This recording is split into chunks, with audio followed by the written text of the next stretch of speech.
Lena Hart was 6 months pregnant with a crime king's baby when his enemies dragged her from her bed at 3 a.m. They wanted to destroy Roman Vale by destroying what he loved most, her. But they made one fatal mistake. They assumed she was still the terrified cleaner who scrubbed floors in silence. They didn't know she'd become something far more dangerous. A woman who'd learned to survive in the shadows, and a mother who would do anything to protect her child. If you want to know how an invisible girl became the most protected woman in New York's underworld, stay until the end. Hit that like button and comment your city so I can see how far this story travels. Whoa. The rain hammered against the floor-to-ceiling windows of the Apex Tower penthouse like bullets against glass. Lena Hart didn't notice. She was too focused on the intricate parquet floor beneath her knees, scrubbing in methodical circles, her hands raw and aching. The chemical smell of industrial cleaner burned her nostrils, but she'd stopped noticing that months ago, too. It was 11:47 p.m. on a Friday.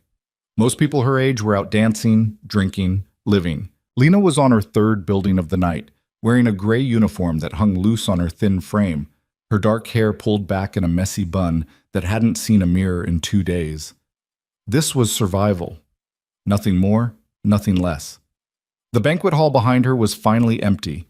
300 guests had filled this space just an hour ago. Manhattan's elite, dripping in diamonds and arrogance, celebrating something Lena hadn't bothered to learn about. They'd left behind champagne flutes with lipstick stains, crushed canapes ground into the carpet, and the particular kind of mess that only the very wealthy could create with such careless abandon. Lena had cleaned up after them all. She always did. Her supervisor, Rita, had clocked out at 11, leaving Lena alone to finish the top floors. "Lock up when you're done," Rita had said, already halfway out the door. "Security knows you're here." But security had left too. The building was silent except for the storm and the rhythmic sound of Lena's brush against the floor. She was invisible. She'd always been invisible. Her phone buzzed in her pocket. Another text from the debt collector, she assumed, and didn't bother checking. The number had been climbing for months. Hospital bills from her mother's final weeks, student loans from a degree she'd never finished, credit cards she'd maxed out just to keep them both alive. 23 years old and drowning in $47,000 of debt that grew like a tumor no matter how many buildings she scrubbed. Lena rocked back on her heels, pressing her palms against her lower back. The vertebrae cracked. She was so tired her bones ached, but the private elevator lobby still needed to be done. And then the executive offices on the 52nd floor. She pushed herself to her feet, grabbed her supply cart, and rolled it toward the elevator bay. The wheels squeaked. The sound echoed through the cavernous space, bouncing off marble and gold fixtures. That's when she heard the other sound. Footsteps. Slow. Deliberate. Coming from the direction of the private elevator. Lena froze. Her heart kicked into a faster rhythm. No one was supposed to be here. The building had been cleared. Even the overnight security team had stepped out for their rounds. She turned slowly. The private elevator doors stood open, light spilling into the darkened lobby. And in that light stood a man. Tall, broad-shouldered, wearing a black suit that probably cost more than Lena made in a year. Dark hair, dark eyes, and an expression of such complete control that it felt like the temperature dropped 10 degrees.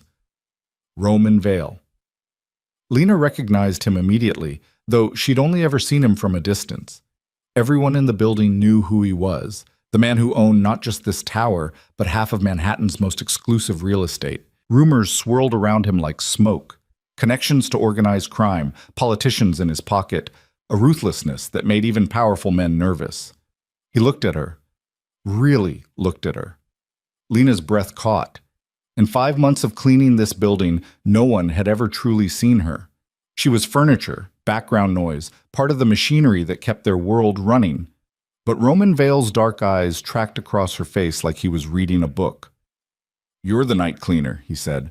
His voice was low, textured, with an edge that suggested violence held just barely in check. It wasn't a question. "Yes, sir?" Lena's voice came out smaller than she wanted. She straightened her spine, trying to find some dignity in her stained uniform and exhausted posture. "I'm almost finished. I'll be out of your way in 30 minutes. "You're alone." "My supervisor left. I'm just finishing the executive floors." Something flickered across his face.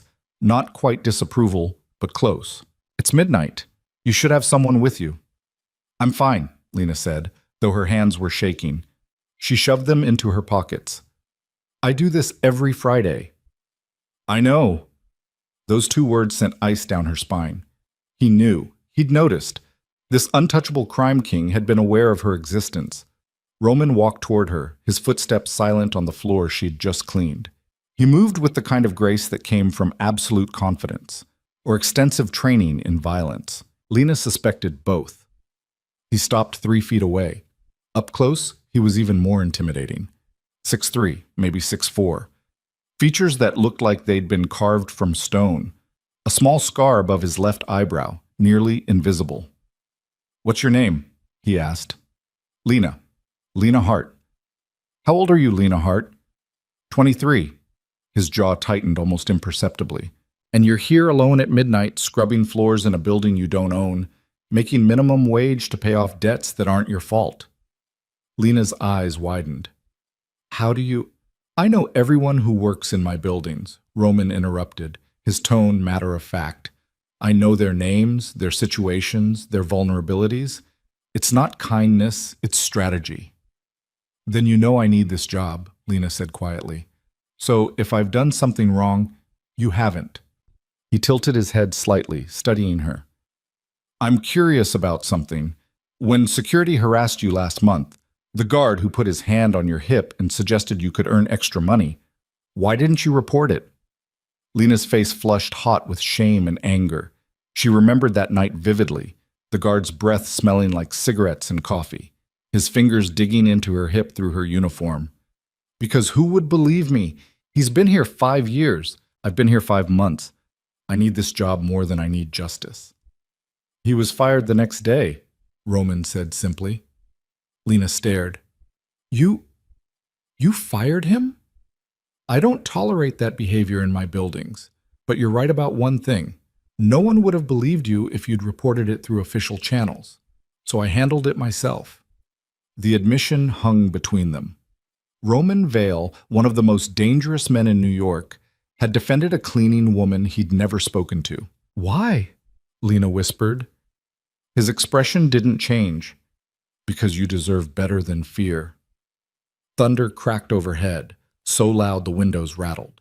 The lights flickered once, twice, then died completely. The backup generators kicked in after 3 seconds, but the emergency lighting was dim, casting everything in shadow.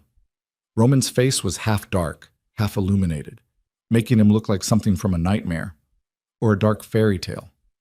The storm's getting worse, he said. You shouldn't be traveling tonight. I'll take the subway. I'll be fine. The subway flooded 20 minutes ago. I just saw the alerts. He pulled out his phone, showed her the screen. Sure enough, red warnings plastered across a transit map. The entire system is shut down until morning. Lena's stomach sank. Her apartment was in Queens, 45 minutes away, on a good day. She didn't have money for a cab. Didn't have money for anything. She'd been planning to pocket the dinner money she'd budgeted for this week to make an extra payment on her debts. I'll walk, she said, though the word sounded stupid even to her. In a hurricane? Roman's tone was flat with disbelief. You'll be dead before you reach the bridge. Then what do you suggest? Lena snapped, exhaustion overriding her sense of self-preservation. I can't afford a hotel. I can barely afford to eat. So unless you're offering me a room in this palace you own... She stopped. Her eyes widened as she realized what she'd just said, and to whom. Roman's expression didn't change, but something shifted in his eyes, a decision being made. Top floor, he said. I have guest rooms. You'll stay there tonight. I can't. It's not a request, Miss Hart. It's a practical solution to a dangerous situation.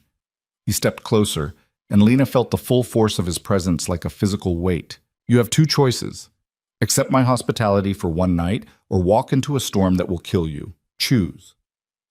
Lena swallowed hard. Every instinct screamed that accepting anything from Roman Vale was dangerous, that men like him didn't offer kindness without expecting something in return, but the alternative was drowning in the flooded streets of Manhattan. Guest room, she said finally. Just for tonight. Just for tonight, Roman echoed, though something in his tone suggested he didn't believe it any more than she did. The private elevator rose so smoothly Lena barely felt the movement. Roman stood beside her, silent, scrolling through messages on his phone. She caught glimpses of text in languages she didn't recognize, numbers that made her head spin. The doors opened onto the penthouse level. Lena had cleaned the lower executive floors, but she'd never been allowed up here. Now she understood why. This wasn't an office. This was a kingdom. Floor-to-ceiling windows wrapped around the entire space, offering a 360-degree view of Manhattan. Even in the storm, the city glittered like scattered diamonds. The interior was all clean lines and dark luxury, black marble, leather furniture, art that probably cost more than Lena's entire bloodline had earned in generations. This way. Roman led her down a hallway lined with closed doors. He opened one, revealing a bedroom that was bigger than Lena's entire apartment. A king-size bed with charcoal gray linens, a sitting area with a view of Central Park, an ensuite bathroom with a shower that looked like it belonged in a spa. "There's toiletries in the bathroom," Roman said. "Clothes in the closet. They'll be too big, but better than sleeping in your uniform. If you need anything, there's a phone by the bed. Press 9. Lena stepped into the room, feeling like an imposter. "Thank you. I'll be gone first thing in the morning. The storm won't clear until noon." Roman paused in the doorway, his hand on the frame. "Sleep as long as you need. I'll have breakfast sent up at 8. "You don't have to—" "I know," he interrupted, "but I'm going to anyway." He started to close the door, then stopped. "Lena?" "Yes?" "You're not invisible," he said quietly. "Not to me." The door clicked shut. Lena stood frozen in the center of that impossible luxury, her heart pounding, her hands still smelling like industrial cleaner. She didn't understand what had just happened, didn't understand why a man like Roman Vale would notice someone like her. But she could feel it. The way the air had changed, the way her life had just tilted on its axis. She was terrified, and she couldn't stop thinking about the way he'd looked at her, like she was a puzzle he intended to solve. Lena didn't sleep. She tried. She lay in that massive bed wearing borrowed silk pajamas that hung off her like a tent, staring at the ceiling while thunder rolled overhead. But every time she closed her eyes, she saw Roman's face. At 6 a.m., she gave up. She showered, dressed in her cleaned uniform, and prepared to slip out before anyone noticed. But when she opened the bedroom door, she found Roman in the kitchen. He was making coffee. Actually making it, not having someone make it for him. He wore black pants and a white dress shirt with the sleeves rolled up, revealing forearms corded with muscle. His hair was slightly damp, like he'd just showered. He looked up when she entered. "You're up early." "I didn't want to impose." "You're not." He poured 2 cups of coffee, slid one across the marble counter toward her. "Cream? Sugar?" "Black is fine." They drank in silence for a moment. Outside, the storm had lessened to a steady rain. Manhattan was waking up, lights flickering on in buildings across the park. "Thank you," Lena said finally, "for letting me stay. For all of it." Roman studied her over the rim of his cup. "You don't trust me." It wasn't a question, but Lena answered anyway. "Should I?" "No," he said simply. "You shouldn't trust anyone in my world, but I'm going to ask you to take a leap of faith anyway." Lena's pulse quickened. "What do you mean?" Roman set down his cup. When he spoke, his voice was casual, but his eyes were intense. "I have a problem. A very specific problem that requires a very specific solution. And I think you might be exactly what I need." "I'm a night cleaner," Lena said slowly. "What could you possibly need from me?" "Legitimacy." The word hung in the air like a blade. "I've built an empire, Lena. Real estate, investments, holdings across 3 continents. All of it legal, all of it documented. But people still look at me and see a criminal." "Are you?" Lena asked before she could stop herself. "A criminal?" Roman's smile was sharp and humorless. "That depends on your definition. I've never been convicted of anything, but I've done things that would keep you awake at night if you knew the details."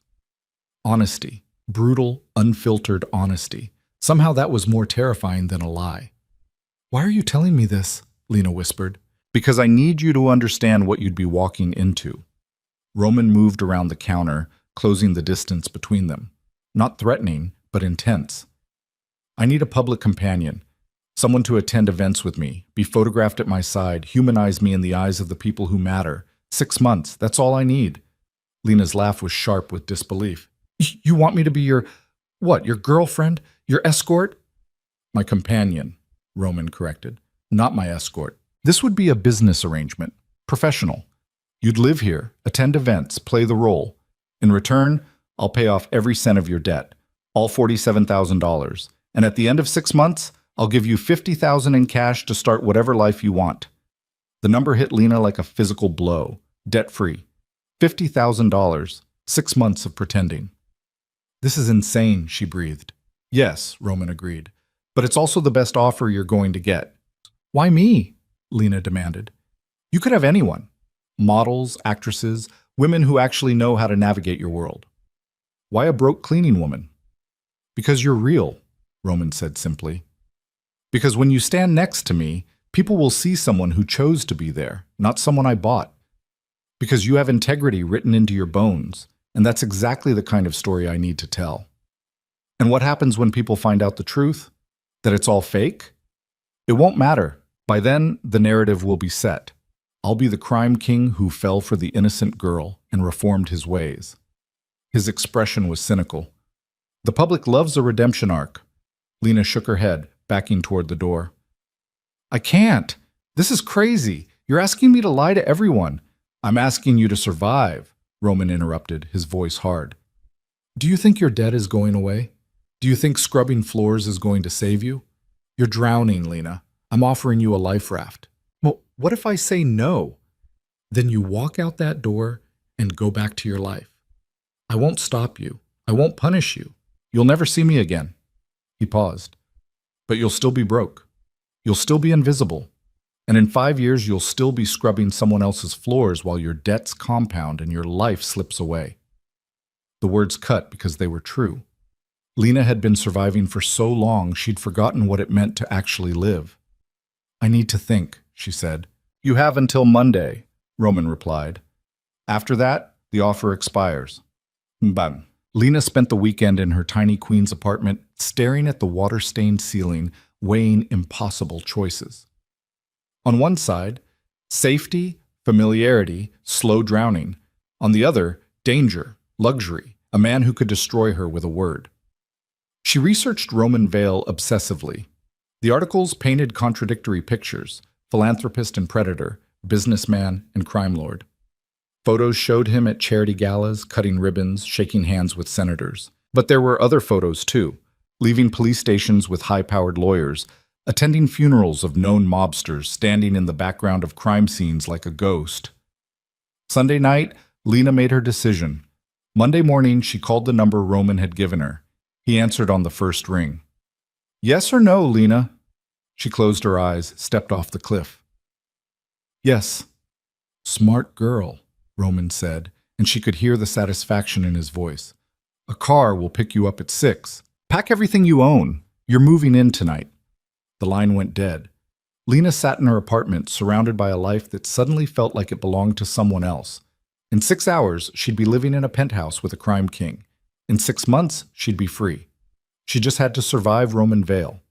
And the terrifying truth was, part of her didn't want to. The Blacktown car arrived exactly at 6. The driver was silent, professional, terrifying. He loaded Lena's 2 suitcases. Everything she owned fit into 2 battered suitcases, and held the door while she slid into the back seat. Manhattan glittered as they crossed the bridge. The city looked different from this angle, like something from a dream or a nightmare. Roman was waiting when she arrived. He stood in the penthouse lobby, hands in his pockets, expression unreadable. Welcome home, he said. The words shouldn't have affected her. This wasn't home. This was a business arrangement. But Lena's heart kicked against her ribs anyway. Thank you, she managed. Your room is ready.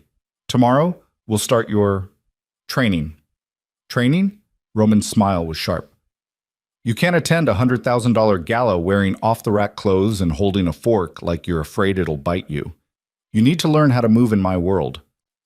Humiliation burned hot in Lena's chest. I know how to use a fork. I'm sure you do, but you don't know which fork to use or when or what to do when a senator's wife asks you about your family's estate or how to deflect when a rival asks where you met me. He moved closer, his presence overwhelming. My world is a minefield, Lena. One wrong step and you'll destroy us both.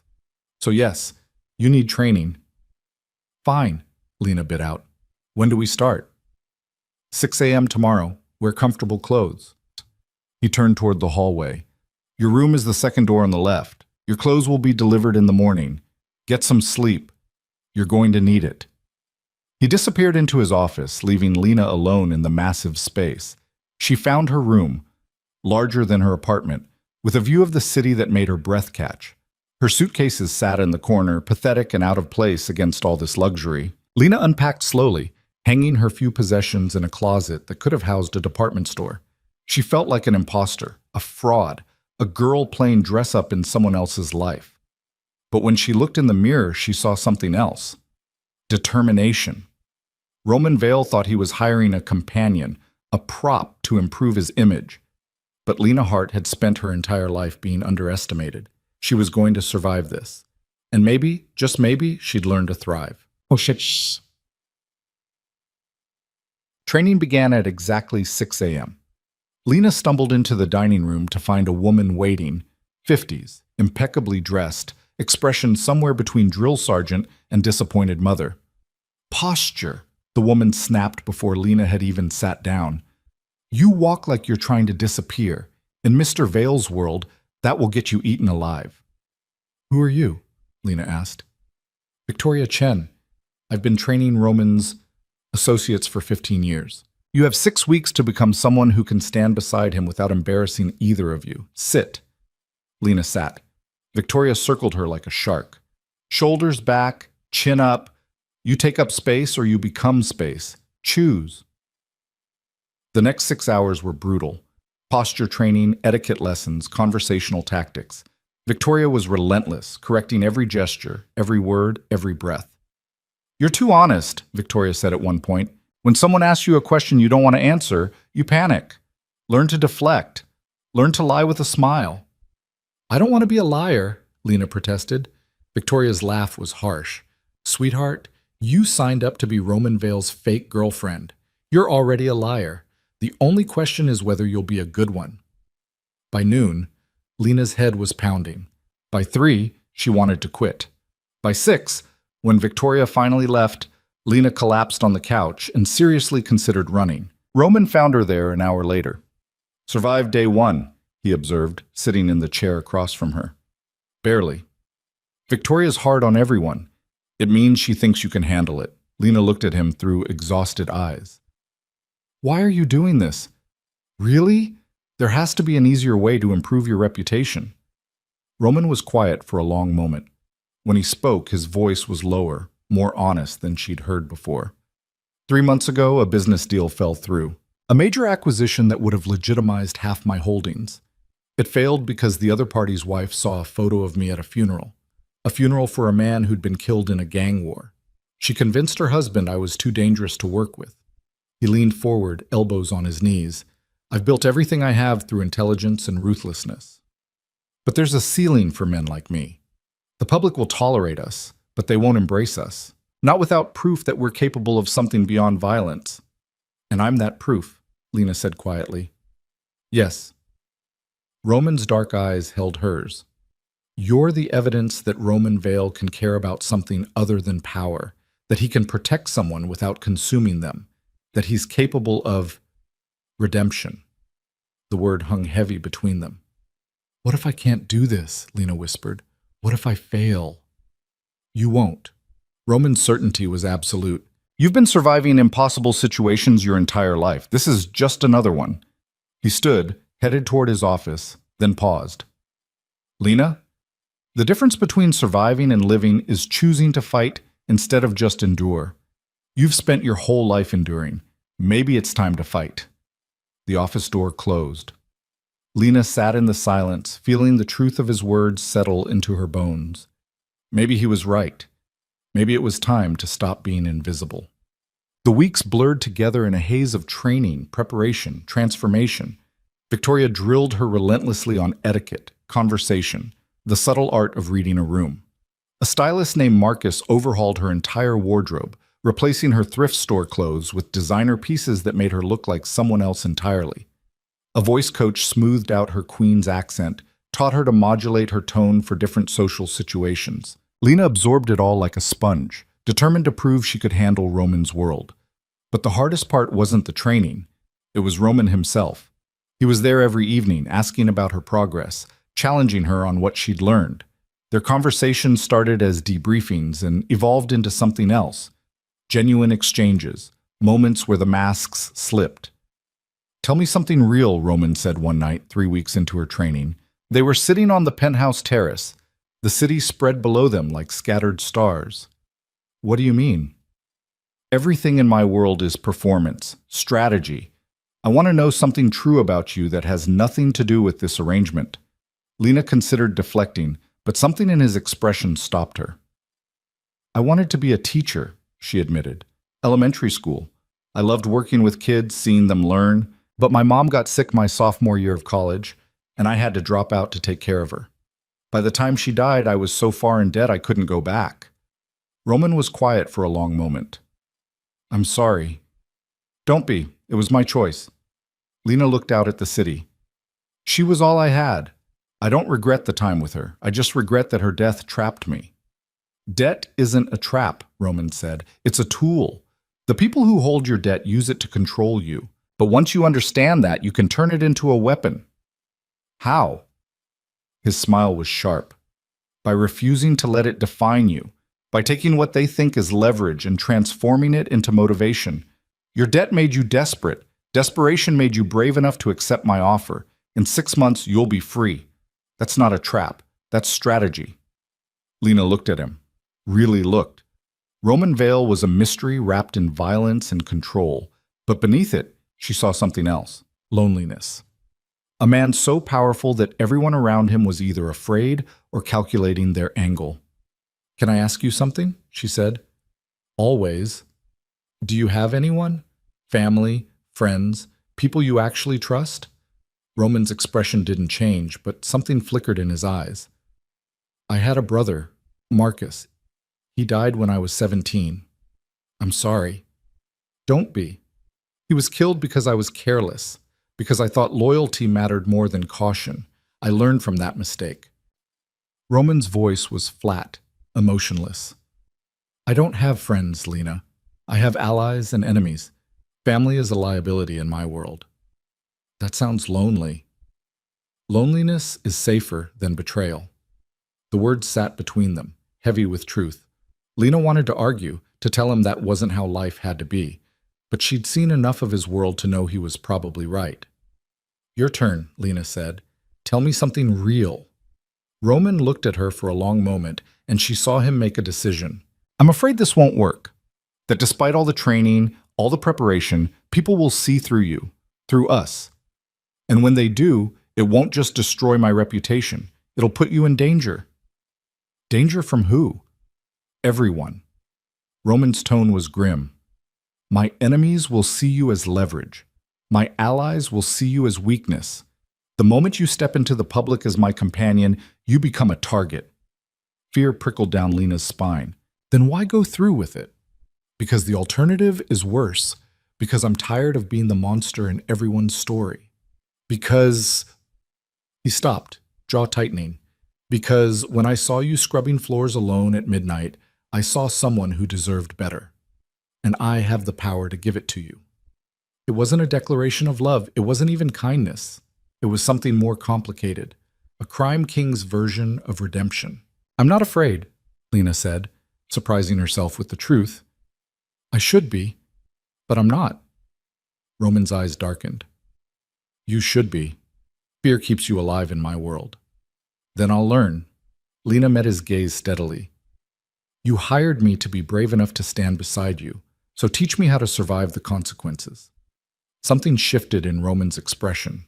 Respect, maybe, or recognition. "All right," he said quietly. "But remember, in 6 months, this ends. You get your money, your freedom, your life back. Don't get so good at surviving my world that you forget to leave it." It was a warning. Lena heard it. She just didn't believe she'd need it. The first public event was a charity gala at the plaza. Black tie, 500 guests, cameras everywhere. Lena stood in front of the mirror in her room, barely recognizing herself. The dress was midnight blue, elegant without being revealing, expensive enough to announce she belonged. Her hair was swept up, her makeup subtle but perfect. Diamond earrings, on loan, Marcus had emphasized, caught the light. She looked like someone who could stand beside Roman Vale. She just had to convince everyone else. A knock on the door. Roman entered, stopping when he saw her. "You look—" He paused, something flickering across his face. "Perfect. I feel like a fraud." "Everyone there will be a fraud in one way or another. You'll fit right in." Roman offered his arm. "Ready?" Lena took it, feeling the strength beneath the perfectly tailored tuxedo. "As I'll ever be." The car ride was silent, tension thick. When they arrived, flashbulbs exploded. Photographers shouted Roman's name, questions flying. "Mr. Vale, who's your date?" "Roman, is this your new girlfriend?" Miss, can you look this way?" Roman's hand settled on the small of Lena's back, steady and commanding. "Smile," he murmured, "like you're exactly where you belong." Lena did. She smiled through the chaos, let Roman guide her through the crowd, felt 1,000 eyes cataloging every detail. Inside the plaza ballroom was a forest of crystal and gold. Manhattan's elite filled the space. Politicians, CEOs, celebrities, all of them predators in expensive clothes. "Showtime," Roman said quietly, and led her into the lion's den. The next 3 hours were a blur. Roman introduced her to dozens of people, each conversation a careful dance.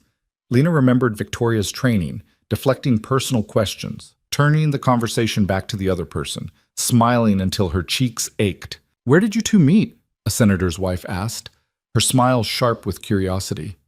"At the Apex Tower," Lena said smoothly. "I was working late, and Roman was kind enough to ensure I got home safely during that terrible storm last month.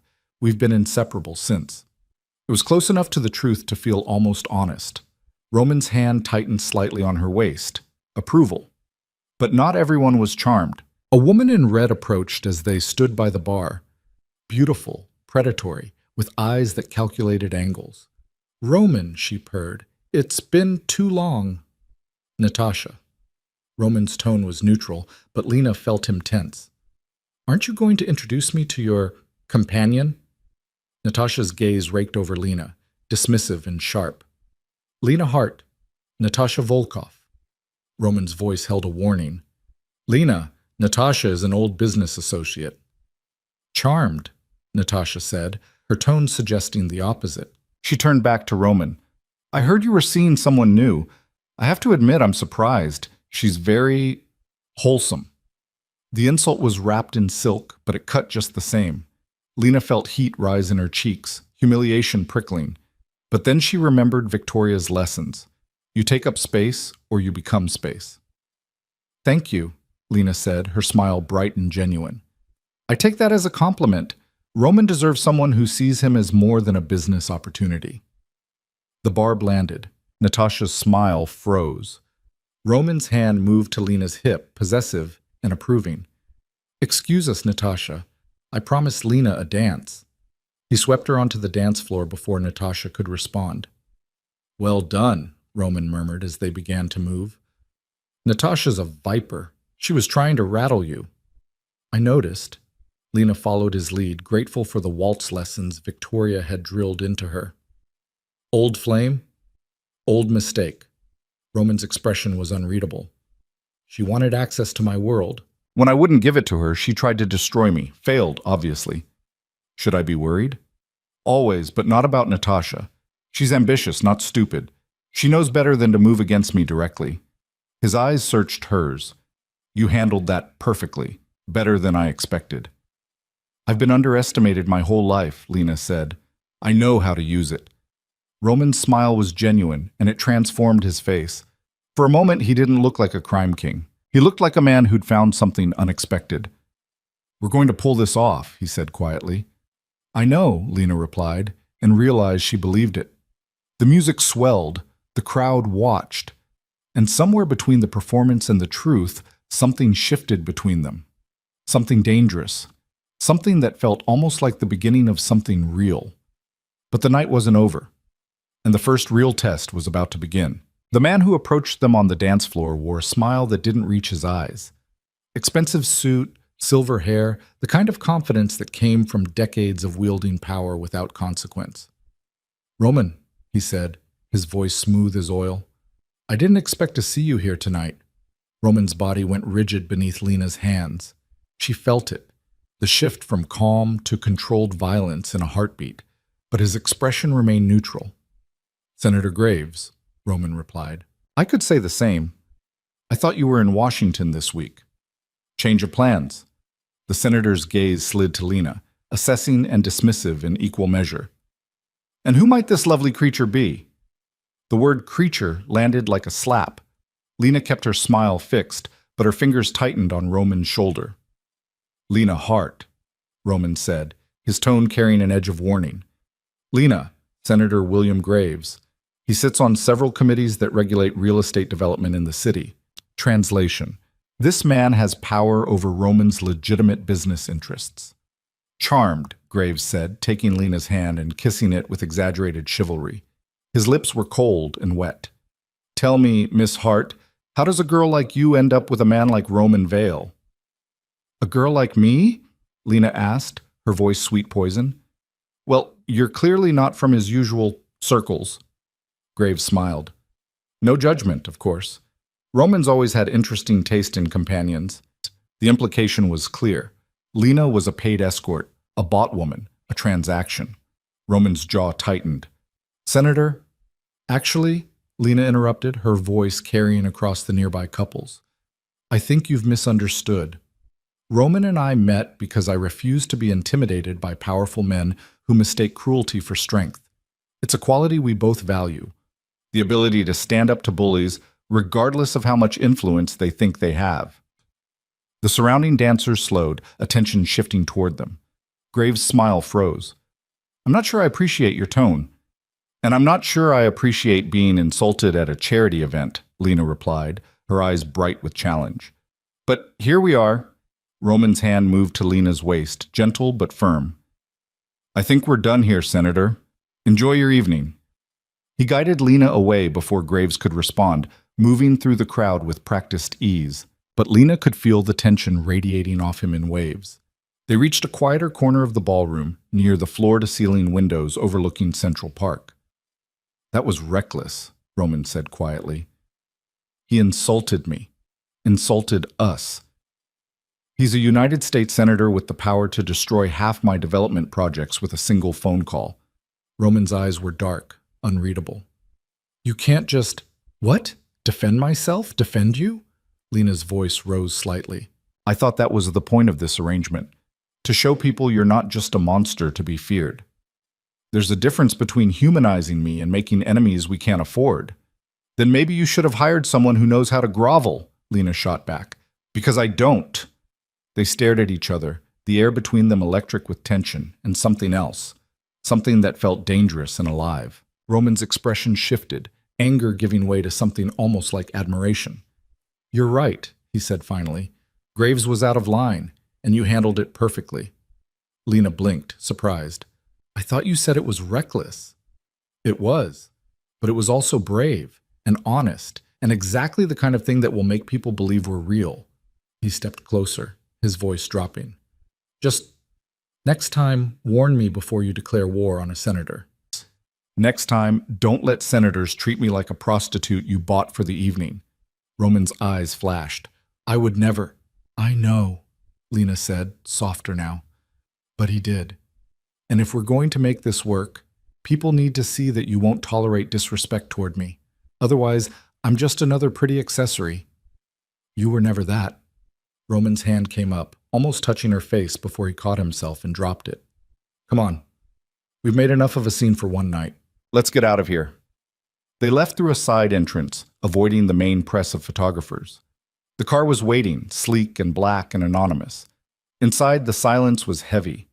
Lena stared out the window, watching Manhattan blur past, her heart still racing from the confrontation. "You did well tonight," Roman said quietly. "Better than well. You were magnificent." I was terrified, Lena admitted. Fear and courage aren't opposites. You can be both at the same time. He paused. My brother used to say that, Marcus. He said the bravest people aren't the ones without fear. They're the ones who act despite it. It was the first time Roman had mentioned his brother without shutting down immediately after. Lena turned to look at him. What was he like? Roman was quiet for so long, Lena thought he wouldn't answer. Then, better than me. Kinder. He believed people could change, that redemption was possible. I thought he was naive. And now? Now he is dead because of that naivety, because he trusted the wrong person and paid for it with his life. Roman's voice was flat, emotionless, but Lena heard the pain beneath. I won't make the same mistake. Is that why you don't trust anyone? It's why I trust very few people. And even then, only with certain things. He looked at her. But I'm starting to trust you, Lena, and that terrifies me more than any enemy I've ever faced.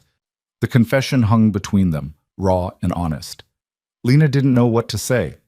This was supposed to be a business arrangement, a performance for public consumption. But somewhere between the training and the gala and this moment, it had become something else, something real, something that could destroy them both. The car pulled up to the apex tower. Roman helped her out, his hand warm against hers. They rode the elevator in silence, the tension thick enough to cut. At the penthouse, Roman paused before heading to his office. Get some sleep, he said. Tomorrow we debrief with Victoria. She'll want to know every detail of tonight. Roman, Lena said as he turned away. Yes? Thank you for defending me, for believing in me. His expression softened almost imperceptibly. You're the one who defended both of us tonight. I should be thanking you. He disappeared into his office, leaving Lena alone with her thoughts and the dangerous realization that she was starting to care about Roman Vale as more than just an employer. And in his world, caring was the most dangerous thing of all.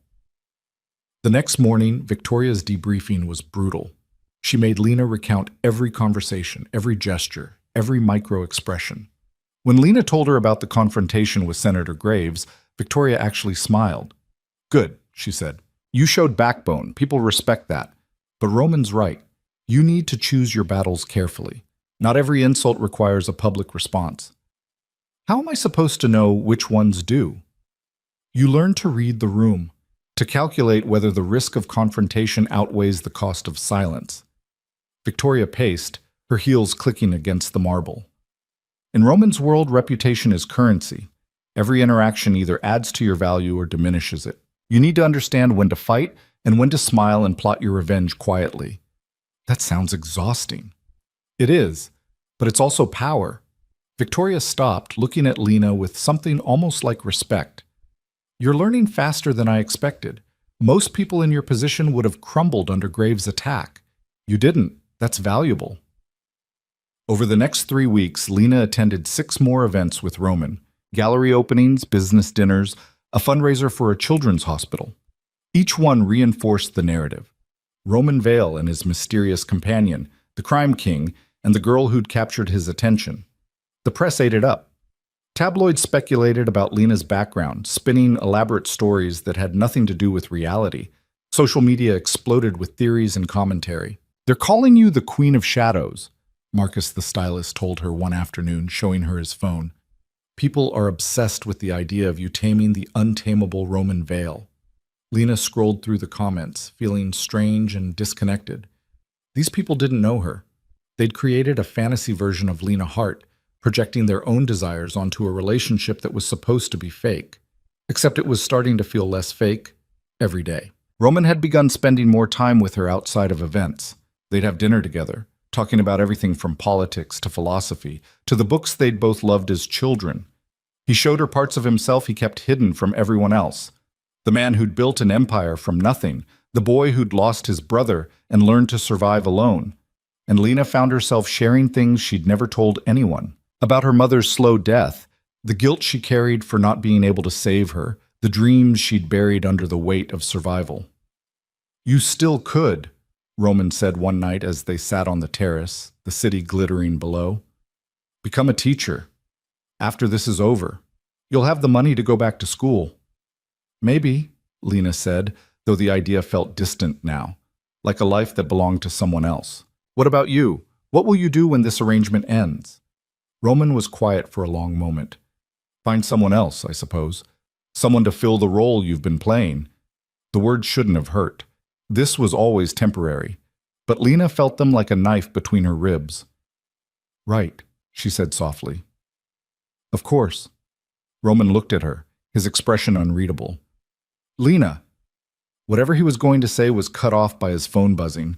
He glanced at it and his entire demeanor changed, tension snapping into place like armor. I have to take this, he said, standing abruptly. It's important. He disappeared into his office, leaving Lena alone with the city and the growing certainty that she was falling for a man she could never really have. Inside his office, Roman answered the call. Talk, he said. We have a problem. The voice on the other end was tight with tension. Victor, Roman's head of security. Dmitry Volkov is making moves. He's been asking questions about your new girlfriend. Roman's blood ran cold. Dmitry Volkov, Natasha's father, one of the most dangerous men in the Russian Bratva, a rival Roman had been carefully avoiding for years. What kind of questions? Her background, her family, her vulnerabilities. Victor paused. He knows she's important to you, and he's looking for leverage. Roman closed his eyes, fury and fear warring in his chest. This was exactly what he'd been afraid of. The moment Lena became visible, she became a target. Double her security, Roman said. I want eyes on her 24/7, and find out what Dmitry's planning. I need to know his next move before he makes it. Already on it. But boss, maybe you should end this. Send her away before— No. The word came out harder than Roman intended. She stays, just keep her safe. And even if keeping her close is what puts her in danger? Roman didn't answer, because Victor was right. The safest thing would be to end the arrangement, pay Lena off, send her back to her quiet life. But Roman couldn't, because somewhere in the past month, Lena had stopped being a strategy and started being something he couldn't afford to lose. He hung up and sat in the darkness of his office, wrestling with the impossible choice: protect Lena by pushing her away, or keep her close and risk everything to defend her. The answer should have been obvious, but Roman was starting to realize that when it came to Lena Hart, nothing was obvious anymore. The next morning, Lena noticed the changes immediately. More security in the building, a second bodyguard who shadowed her whenever she left the penthouse. Roman was quieter, more tense, his eyes constantly scanning for threats. What's wrong? She asked over breakfast. Nothing you need to worry about. Don't do that. Don't shut me out. Lena set down her coffee. If there's danger, I deserve to know. Roman studied her for a long moment, then made a decision.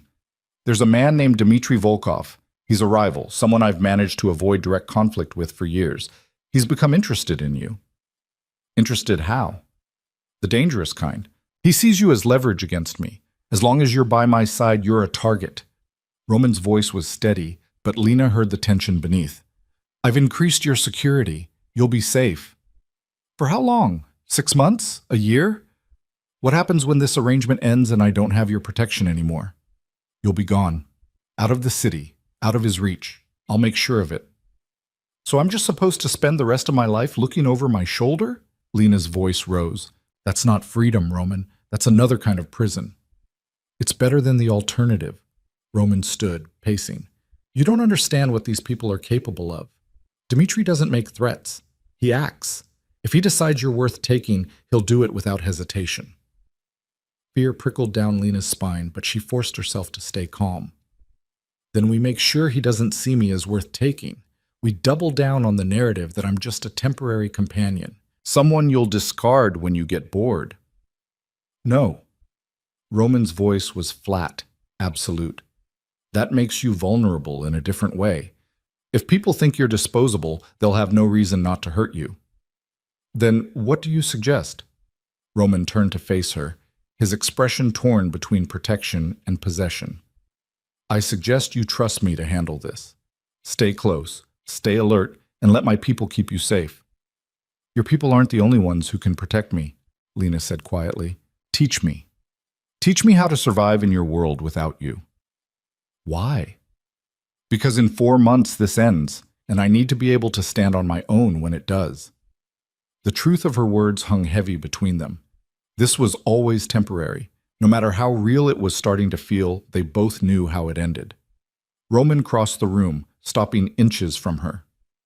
You want to learn? Fine, but understand something first. Once you step fully into my world, there's no going back to who you were before. This changes you. It changed me. It'll change you too. I'm not afraid of change, Lena said, though her heart was racing. I'm afraid of being helpless. Then we start tonight. Roman's eyes were dark, intense.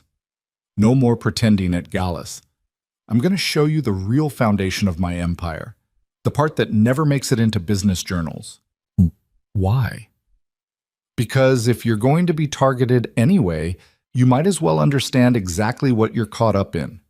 And because, he paused, something vulnerable flickering across his face, because I'm tired of lying to you about who I am.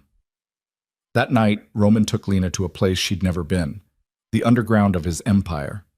They drove to a warehouse in Red Hook, the kind of building that looked abandoned from the outside. But inside, it was a hive of activity. Men and women moved with purpose, handling shipments, managing logistics, speaking in codes Lena didn't understand. This is the backbone, Roman said quietly as they walked through. Legitimate imports and exports, all properly documented. But it's also how I maintain relationships with people who operate in gray areas. I don't deal in drugs or weapons, but I facilitate connections for people who do, and I take a percentage. Why are you telling me this? Because you deserve to know the truth. I'm not a crime lord in the traditional sense. I don't run gangs or order hits, but I enable the people who do, and I profit from it. That makes me complicit. Lena absorbed this, trying to reconcile the man who defended her at Gallus with the one who admitted to profiting from violence. Does it bother you? Roman asked. Knowing what I really am?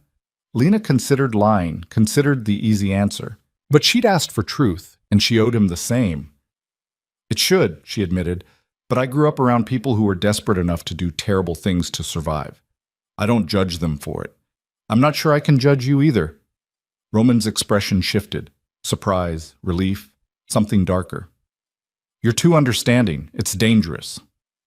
Or maybe I just see you more clearly than you see yourself. Lena met his eyes.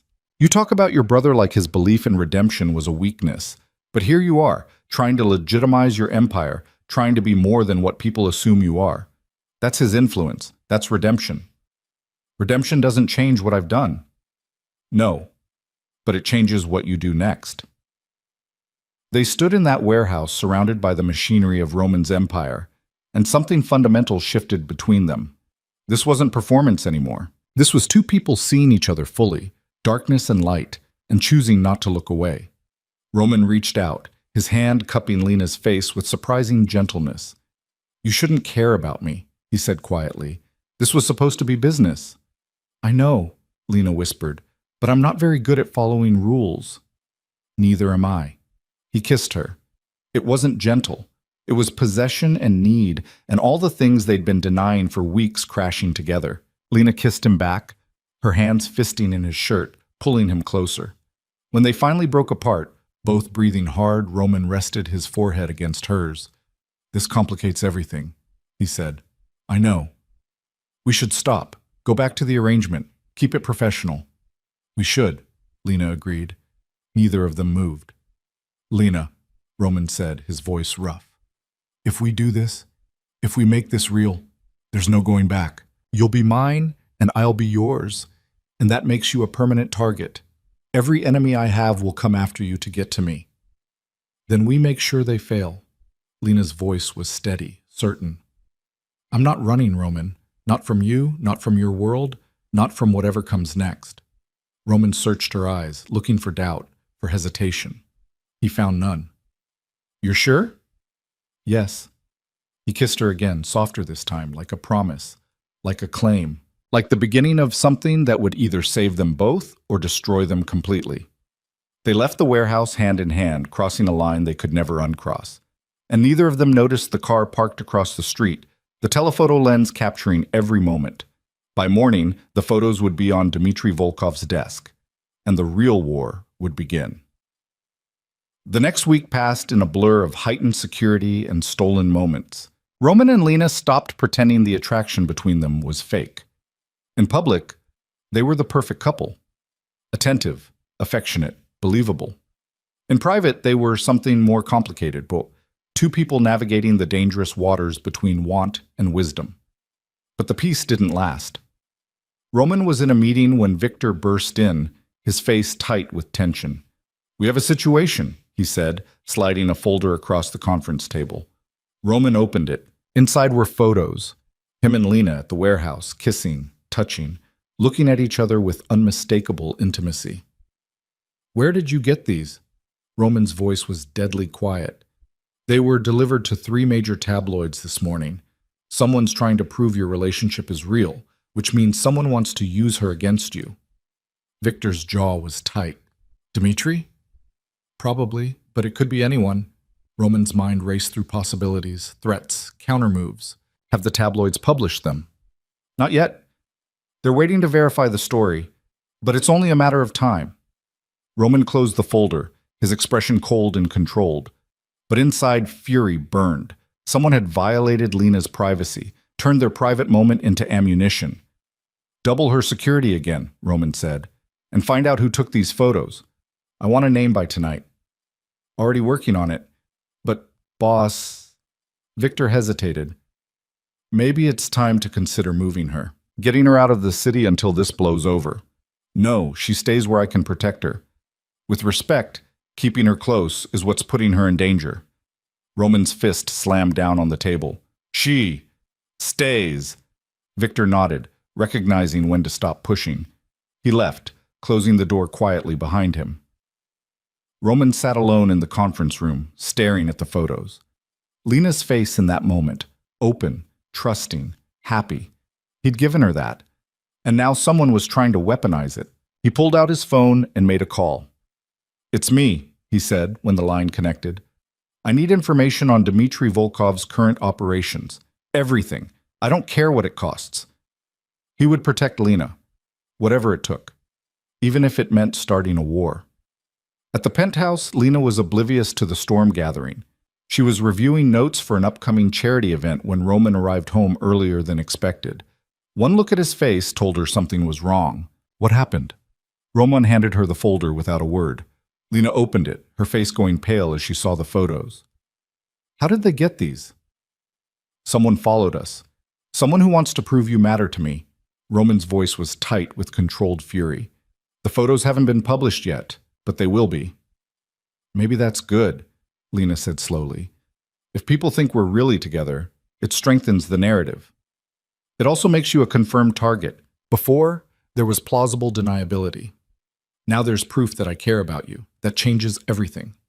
Lena set down the folder, her hands shaking slightly. "So what do we do?" "We prepare for war." Roman's eyes were hard, determined. "Because that's what's coming." War came faster than either of them expected. The photos hit the tabloids 72 hours later, splashed across front pages with headlines that screamed variations of the same theme: Crime King's Secret Love and Roman Vale's Mystery Woman Revealed. Within hours, the story had spread across social media, news sites, gossip blogs. Lena's face was everywhere, analyzed and dissected by millions of strangers. Her phone exploded with notifications. Friend requests from people she'd never met. Messages from distant relatives who'd ignored her when she was drowning in debt. Reporters camped outside the Apex Tower, cameras ready, questions shouted at anyone entering or leaving the building. Lena stood at the penthouse windows, watching the circus below, feeling like she was living in someone else's nightmare. "They found my old apartment," she said quietly. Roman stood behind her, his presence solid and furious. "My landlord called. Said reporters are harassing the other tenants, asking questions about me." "I'll handle it." Roman's voice was tight. "Victor's team is already working on damage control." "Damage control?" Lena laughed, but it sounded hollow. "Is that what I am now? Damage?" Roman turned her to face him, his hands gentle on her shoulders despite the steel in his eyes. "You're the best thing that's happened to me in years. The damage is what I'm going to do to whoever's behind this." "You think it's Dmitry Volkov?" I know it is. Victor traced the photos back to a freelance photographer with ties to the Bratva. Dmitri wanted proof were real, and now he has it. Roman's jaw tightened, which means he's planning his next move. Fear skittered down Lena's spine, cold and sharp. What kind of move? That's what I'm trying to find out. But until I do, you don't leave this building without a full security detail. No exceptions. Roman, I can't live in a cage. You can, and you will. His tone left no room for argument. I won't lose you because you were too stubborn to accept protection. The words hung between them, heavy with implication. I won't lose you. Not as part of a business arrangement, as something far more personal. Lena touched his face, feeling the tension in his jaw. I'm not going anywhere. Promise me. Roman's eyes were dark, intense. Promise me you'll be careful, that you'll trust my security team, that you won't take unnecessary risks. I promise. He kissed her then, fierce and claiming, like he was trying to brand the promise into her skin. When they finally broke apart, both breathing hard, Roman rested his forehead against hers. I'm going to end this, he said quietly. Whatever it takes. Lena believed him, and that scared her almost as much as Dmitri Volkov. The next morning, Roman called a meeting with his key people. Lena wasn't invited, but she heard enough through the closed office door to piece together the situation. Dmitri had been making moves, consolidating power, reaching out to Roman's allies with offers of partnership that sounded more like threats. The Bratva wanted a foothold in Manhattan's legitimate business sector, and they saw Roman's empire as the perfect entry point. He's using Lena as leverage, Victor's voice carried through the door. He wants you to know she's vulnerable, that he can get to her anytime he wants. Then we make sure he can't. Roman's voice was cold, controlled. I want surveillance on all of Dmitri's known locations. I want to know every person he talks to, every move he makes, and I want options for how to neutralize him if it comes to that. Lena's blood ran cold. Neutralize. The word was clinical, but its meaning was clear. She stepped away from the door, her mind racing. This was escalating beyond public relations and reputation management. This was heading toward violence, toward the kind of darkness Roman had spent years trying to leave behind. And it was her fault. If she'd never agreed to this arrangement, if she'd stayed invisible, none of this would be happening. Roman wouldn't be planning war with the Russian Bratva. He wouldn't be risking everything he'd built. The office door opened. Roman emerged, his expression softening slightly when he saw her. You were listening, he said. Not an accusation, just a statement. I was worried. Lena met his eyes. Roman, maybe we should end this. Tell people we broke up. Remove the target from my back. That won't work. Dmitri knows the relationship is real now. Ending it publicly won't change that. Then send me away. Get me out of the city like Victor suggested. No. Roman's voice was absolute. Running won't protect you. It'll just make you an easier target. The only way to keep you safe is to end the threat entirely. By going to war with Dmitri Volkov. If necessary, yes. Lena felt something break inside her chest. I don't want you to become a monster because of me. Roman's expression shifted, something painful flickering across his face. He closed the distance between them, his hands framing her face with surprising gentleness. I've always been a monster, Lena.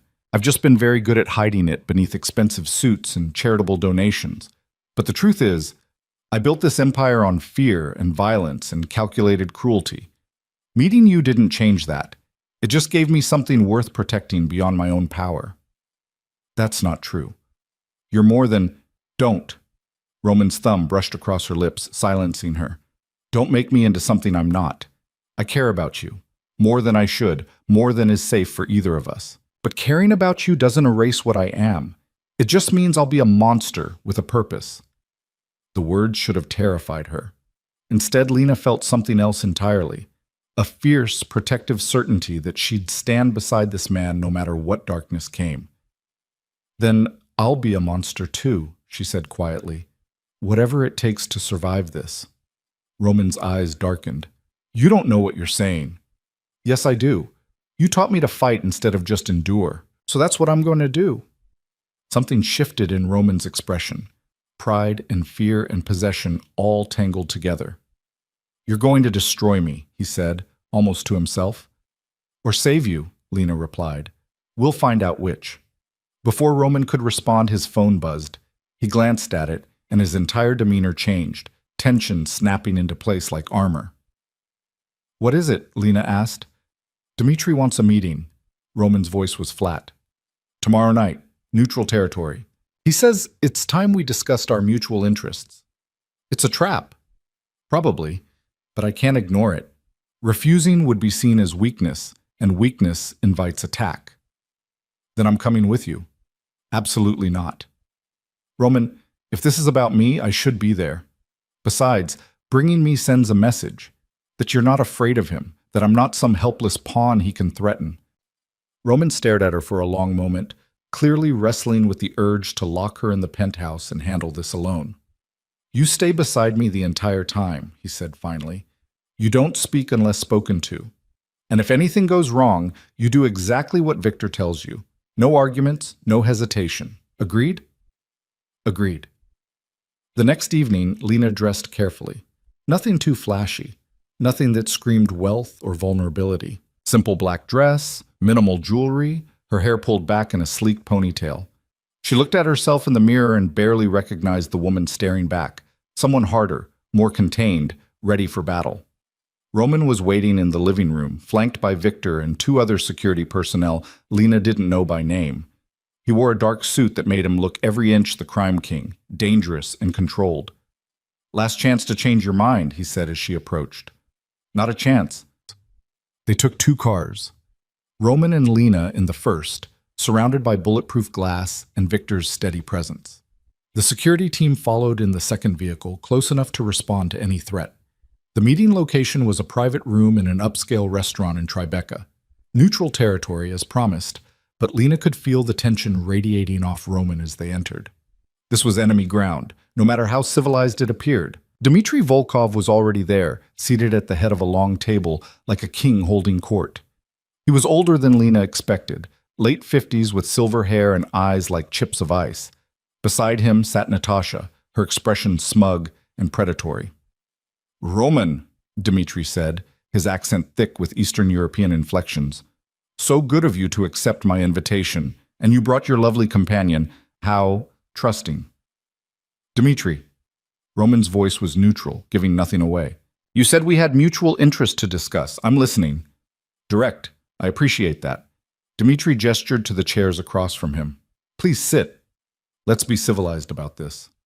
Roman guided Lena to a seat, positioning himself between her and Dmitri. Victor stood behind them, a silent sentinel. Dmitri poured vodka into crystal glasses, sliding two across the table. A toast to new partnerships.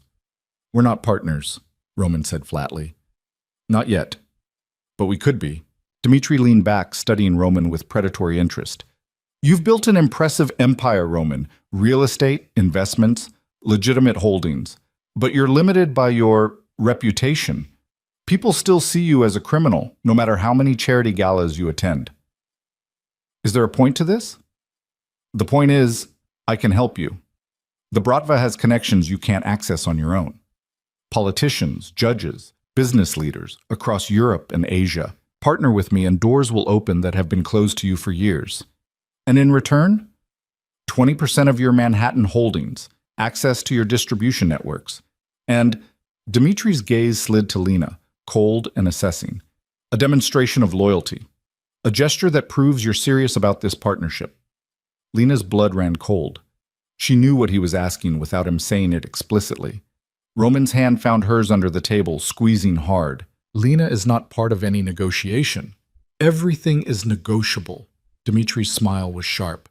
I'm not asking you to give her up. Just share. Let her spend some time with my organization. Get to know our operations. Think of it as an exchange program. The words were civilized, but the meaning was clear.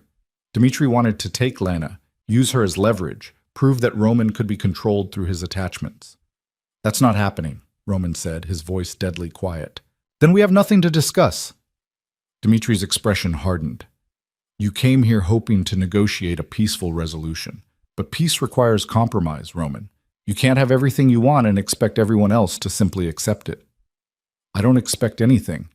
I built what I have through strategy and strength.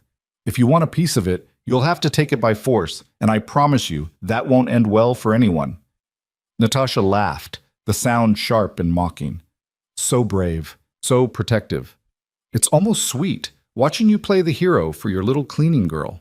Lena felt Roman tense beside her, violence coiling beneath his controlled exterior. She squeezed his hand back, a silent message. "Stay calm."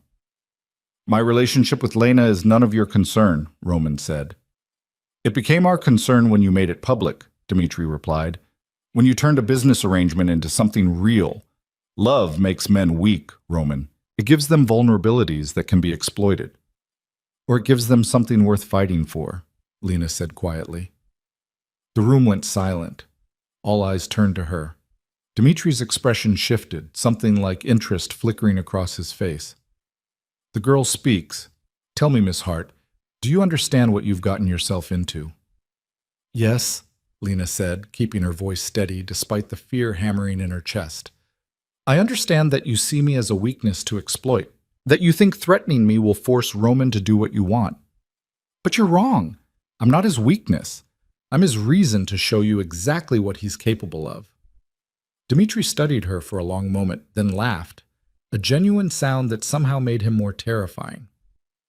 "I see why you like her. She has spirit. It's a shame we couldn't come to an arrangement. I would have enjoyed breaking that spirit." Roman stood in one fluid motion, his entire presence radiating controlled violence. "This meeting is over." "Is it?" Dmitri remained seated, unruffled. "You walk out of here and you declare war. Are you prepared for that?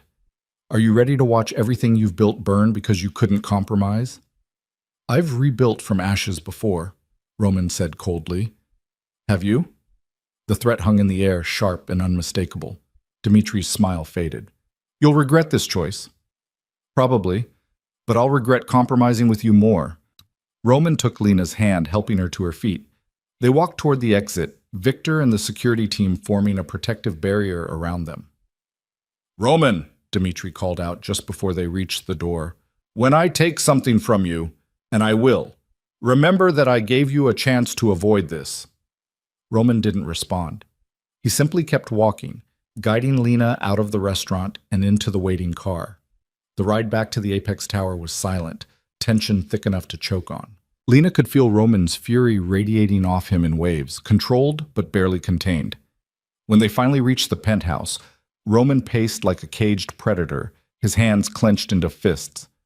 "I should have killed him," he said, his voice rough. "Right there in that restaurant. I should have ended this before it could escalate." "And gotten yourself arrested for murder?" That's exactly what he wanted.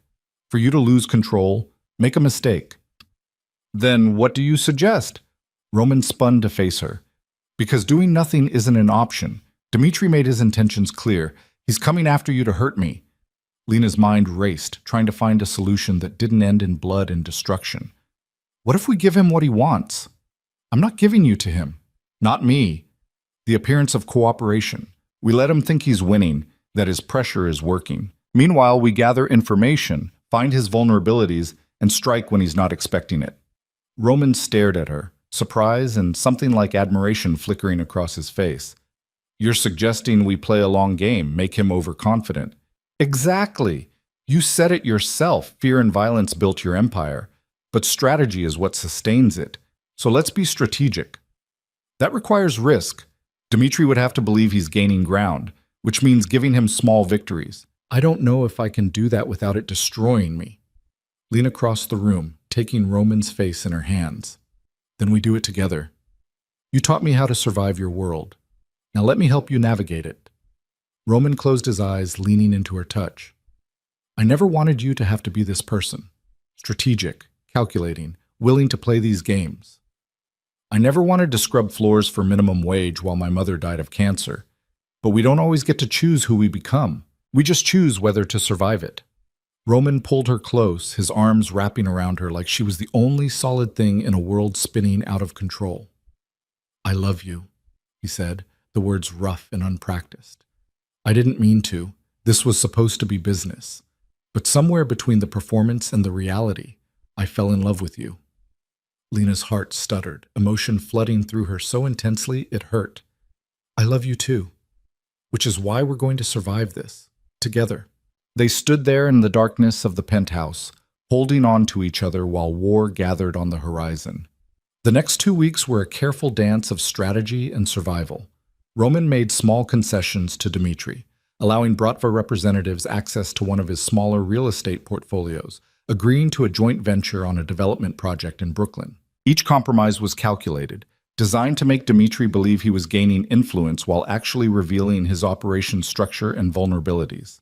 Lena attended events at Roman's side, playing the role of devoted companion while listening carefully to conversations, noting which of Dmitri's allies seemed uncertain, which relationships were transactional rather than loyal. You're getting good at this, Victor told her one afternoon as they reviewed security footage from a recent gala. Reading people, identifying weak points. Roman's right to trust your instincts. I'm just trying to survive. No. Victor's expression was serious. You're trying to win. There's a difference. Survivors react. Winners anticipate. The words stayed with Lena, settling into her bones like truth. But despite their careful planning, despite Roman's best efforts to control the situation, the threat continued to escalate. Dmitri's people were everywhere, watching the building, following Lena's security detail, making their presence known in ways that were just shy of actionable. He's trying to wear us down, Roman said one night as they reviewed surveillance reports. Make us paranoid, make us slip up. Then we don't slip. Lena's voice was firm. We stay sharp, stay together, and wait for him to make the first real move. That move came 3 days later. Lena was in the penthouse gym, working through a self-defense routine Victor had been teaching her when the power went out. Emergency lighting kicked in after a moment, but something felt wrong. The air conditioning had stopped. The background hum of technology was absent. Victor? Lena called out, moving toward the door. He appeared immediately, his expression tense. Stay here. Don't move until I come back. What's happening? Someone cut the building's main power grid. Could be nothing. Could be... The explosion rocked the building. Not close, maybe 10 floors down, but loud enough to shake the walls and send Lena stumbling. Victor caught her, his hand steady on her arm. Go to the safe room, he said, his voice hard with command. Now! Code is your birthday backwards. Lock yourself in and don't come out until Roman or I personally clear you. Where's Roman? At the warehouse. He's on his way back. Go. Now. Lena ran. She'd been briefed on emergency protocols, knew exactly where the safe room was, hidden behind a false panel in Roman's office. She punched in the code with shaking hands, the panel sliding open to reveal a reinforced room with communications equipment and supplies. She sealed herself inside, her heart pounding, and immediately tried to call Roman. He answered on the first ring. Lena, are you safe? I'm in the safe room. Victor told me to lock down. What's happening? Dmitri's making his move. The explosion was a distraction. He has people in the building. Roman's voice was tight with controlled fury. I'm 10 minutes out.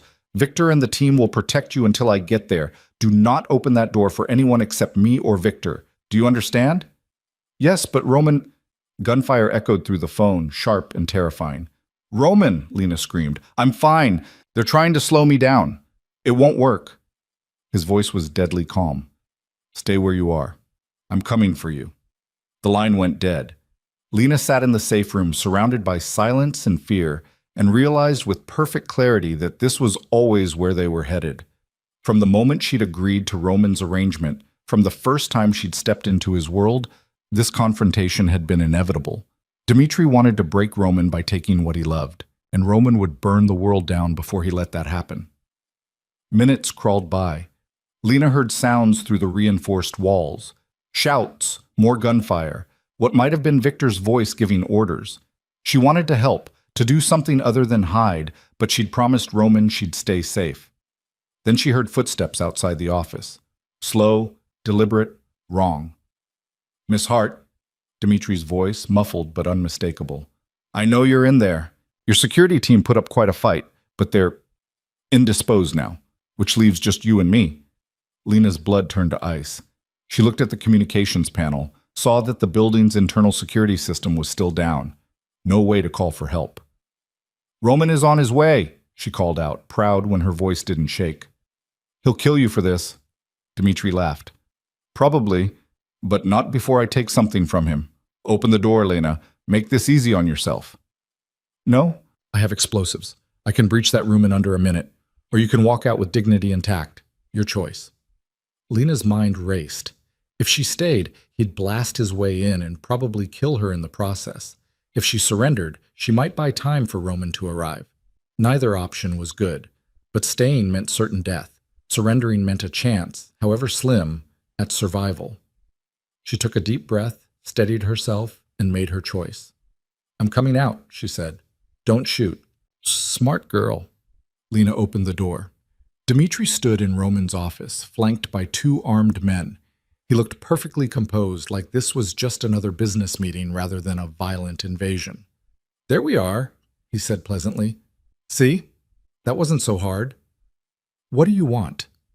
I want Roman Vale to understand that he doesn't get to refuse me, that his empire exists at my sufferance, and the best way to teach that lesson is through you. One of the men grabbed Lena's arm, his grip bruising. She forced herself not to struggle, not to give them the satisfaction of seeing her afraid. He'll destroy you for this, Lena said quietly. Perhaps. But first he'll suffer, and that's all I really need. They dragged her toward the elevator. Lena went without fighting, her mind already working through possibilities, escape routes, ways to survive until Roman arrived. Because he would arrive. Of that, she had no doubt. Roman Vale didn't lose the things he loved, and he loved her enough to tear the world apart to get her back. The elevator doors closed, carrying Lena down into darkness and uncertainty, while somewhere in the city, Roman raced toward her with murder in his heart and her name on his lips. The war had begun, and only one side would survive it. The warehouse was in Red Hook, the same one Roman had shown her weeks ago. Lena recognized it even through the black hood they'd forced over her head during the drive. She could smell the salt water, hear the distant sound of containers being moved at the port. They dragged her inside, her feet stumbling over concrete, and shoved her into a metal chair. When they ripped the hood off, Lena found herself in a bare room lit by a single bulb hanging from the ceiling. Dmitri stood in front of her, studying her like she was a specimen under glass. Comfortable? He asked. Lena didn't answer. Her wrists were zip-tied behind the chair, tight enough to cut circulation. Her heart hammered against her ribs, but she forced herself to breathe slowly, to stay calm. Panic would get her killed. You're wondering if Roman will find you, Dmitri continued, circling her slowly. The answer is yes. I'm counting on it. This location isn't secret. I want him to come. Then why take me at all? Because I need him to understand what it feels like to be helpless, to know something precious is in danger and be unable to stop it. Dmitri stopped in front of her, his expression cold. Roman Vale has operated for years like he's untouchable, building his empire, making his deals, refusing partnerships with people he considers beneath him. It's time someone reminded him that he's just a man, and men can bleed. So can you, Lena said quietly. Dmitri's hand shot out, gripping her jaw hard enough to bruise. Brave words from a girl tied to a chair, but bravery won't save you. Only Roman can do that. And when he gets here, I'll give him a choice. His empire or your life. Let's see which one he values more. He released her, turning away. Natasha, watch her. I have preparations to make. Natasha emerged from the shadows, her expression gleeful and vicious. She pulled up a chair across from Lena, settling in like she was about to enjoy a show. I have to admit, Natasha said, I didn't think you'd last this long. When Roman first brought you to that gala, I assumed you'd be gone within a month. Another pretty distraction, forgotten, as soon as someone more interesting came along. Clearly you were wrong. Clearly? Natasha's smile was sharp. You know what's funny? Roman actually cares about you. I can see it. The great Roman Vale, who's never loved anything except power, brought down by a cleaning woman. It's almost poetic. You sound jealous. Jealous? Natasha laughed, but it was brittle. Of you? Please. I had Roman exactly where I wanted him once. He would have given me anything. Except what you actually wanted, Lena said, reading between the lines. He wouldn't let you into his world, wouldn't trust you. So you went to Dmitri instead, thinking you'd force Roman's hand. Natasha's expression darkened. You don't know anything about me. I know you're working with a man who sees you as a tool, not a partner. I know Dmitri will discard you the moment you're no longer useful, and I know that whatever you think you'll get out of this, it's not worth what it's costing you. At least I won't die in a warehouse tonight, Natasha shot back. Can you say the same? Before Lena could respond, her phone buzzed in Natasha's pocket, the one they'd taken from her when they grabbed her at the penthouse. Natasha pulled it out, her smile widening as she read the screen. It's Roman, she said, showing Lena the message. He wants proof you're alive. How sweet. She held up the phone, snapping a photo of Lena tied to the chair, bruised but defiant. Then she typed a response, her fingers moving quickly. There, Natasha said, hitting send. That should bring him running, and when he gets here, my father will finally put Roman Vale in his place. Lena said nothing. She was too busy calculating. Roman would come. She knew that with absolute certainty. But he wouldn't come alone, and he wouldn't come unprepared. Whatever Dmitri thought would happen, Roman had survived decades in this world by being smarter and more ruthless than his enemies. The question was whether Lena could survive long enough for Roman to reach her. Across the city, Roman stared at the photo on his phone, fury and fear warring in his chest. Lena looked small in that metal chair, her face pale, but her eyes still fierce, alive, hurt, but alive. I'm going to kill him, Roman said, his voice deadly quiet. I'm going to kill Dmitri Volkov and everyone who helped him touch her. Victor stood beside him in the war room of Roman's secondary location, a secured building that served as backup headquarters for exactly this kind of situation. Around them, Roman's core team assembled weapons, reviewed building layouts, prepared for assault. We've confirmed the location, Victor said, pulling up schematics on the main screen. Red Hook Warehouse, the one you showed Lena last month. Dimitri's using your own territory against you. How many men does he have? At least 15 inside, maybe more outside. It's fortified but not impenetrable. We can breach it. Casualties? On our side? Minimal if we do this right. On theirs? Victor's expression was grim. Total. Roman studied the schematics, his mind working through angles of attack, possible complications, acceptable losses. He'd built this empire by being willing to do what others wouldn't. Tonight, that willingness would be tested. I want Dmitri alive, Roman said. Everyone else is expendable. But I need him breathing long enough to understand what he's lost. And Natasha? Roman's jaw tightened. She made her choice. She lives with the consequences. Victor nodded, turning to the assembled team. Listen up. Primary objective is extracting Lena Hart unharmed. Secondary objective is neutralizing all hostile forces. Dmitri Volkov is to be taken alive if possible. Everyone else, you have authorization for lethal force. Questions? Silence. These were Roman's most trusted people, veterans of violence who'd proven their loyalty through blood and fire. We move in 20 minutes, Roman said. Dmitri wants me to come alone, walk into his trap like some desperate fool. Instead, we're going to show him what happens when you threaten something I love. The team dispersed to final preparations. Victor lingered, his expression troubled.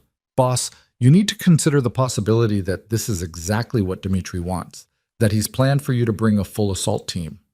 I know, Roman said, but I don't have a choice. I'm not leaving her there. Even if it costs you everything?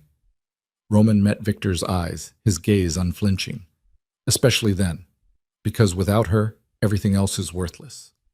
Victor nodded slowly, understanding settling into his features. Then let's go get her back. At the warehouse, Lena had been alone for 30 minutes. Natasha had left to confer with her father, leaving Lena with 2 guards who stood by the door, silent and menacing. She'd been working on the zip ties since they'd left her alone, using a technique she'd seen in a self-defense video years ago, creating tension in her wrists when they bound her, then relaxing to create slack. It was slow, painful work. The plastic cut into her skin, drawing blood that made her hands slippery. But she kept working, because sitting here helpless wasn't an option. One of the guards' phones buzzed. He answered, listened, then nodded to his partner. Boss wants us upstairs. Reinforcements are here. What about her? She's not going anywhere. Leave her. They walked out, closing the door behind them. The moment they were gone, Lena worked faster, twisting her wrists, ignoring the pain. The zip tie stretched, millimeter by millimeter. Her hands were covered in blood now, slick and hot, but that helped. Made it easier to slip free. With a final wrench that sent agony shooting up her arms, her right hand came loose. Lena gasped, pulling her hands around front, her shoulders screaming from being held in one position too long. She fumbled with the zip ties around her ankles, her bloody fingers making the work difficult. But finally, she was free. She stood on shaking legs, looking around the room for anything she could use as a weapon. There was nothing. Just the chair, the single bulb, concrete walls. Then she noticed the air vent near the ceiling. It was small, maybe too small for her to fit through, but it was a chance. She dragged the chair beneath it, climbed up, and started working on the screws with her fingernails. They were rusted, old. One came loose, then another. She was working on the third when she heard it. Gunfire. Not close, but unmistakable. The assault had begun. Lena worked faster, her heart pounding. The third screw came free, then the fourth. The vent cover fell with a clang that seemed deafeningly loud. She pulled herself up, squeezing into the narrow space, her shoulders barely fitting. The ductwork was tight and dark and full of dust that made her want to cough. But Lena crawled forward anyway, following the sound of continued gunfire, trying to navigate toward safety. Outside the warehouse, Roman's team moved with military precision. They'd cut the exterior power, plunging the building into darkness except for emergency lighting. Flashbangs went off in sequence, disorienting Dimitri's men. Victor led one team through the east entrance while Roman took another group through the west. The gunfight was brutal and efficient. Dimitri's men were skilled, but they weren't prepared for the coordinated assault. Roman's people moved like shadows, taking positions, eliminating threats. Roman himself was a force of controlled violence, moving through the warehouse with singular purpose. He'd left his expensive suits behind, wearing tactical gear and carrying weapons he'd thought he'd left in his past.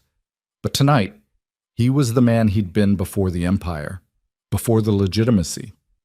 Tonight, he was the monster who'd built everything from nothing. "Second floor clear," Victor's voice came through the comms. "No sign of the target." "Keep looking," Roman commanded, moving down a corridor lined with storage rooms. "She's here!" Dimitri wouldn't risk moving her. He kicked open a door, found it empty. Then another. On the third try, he found the room where Lena had been held. Chair in the center, zip ties on the floor stained with blood, and no Lena. Roman's heart stopped. The blood. Too much blood. "Victor, I found where they were keeping her. She's gone.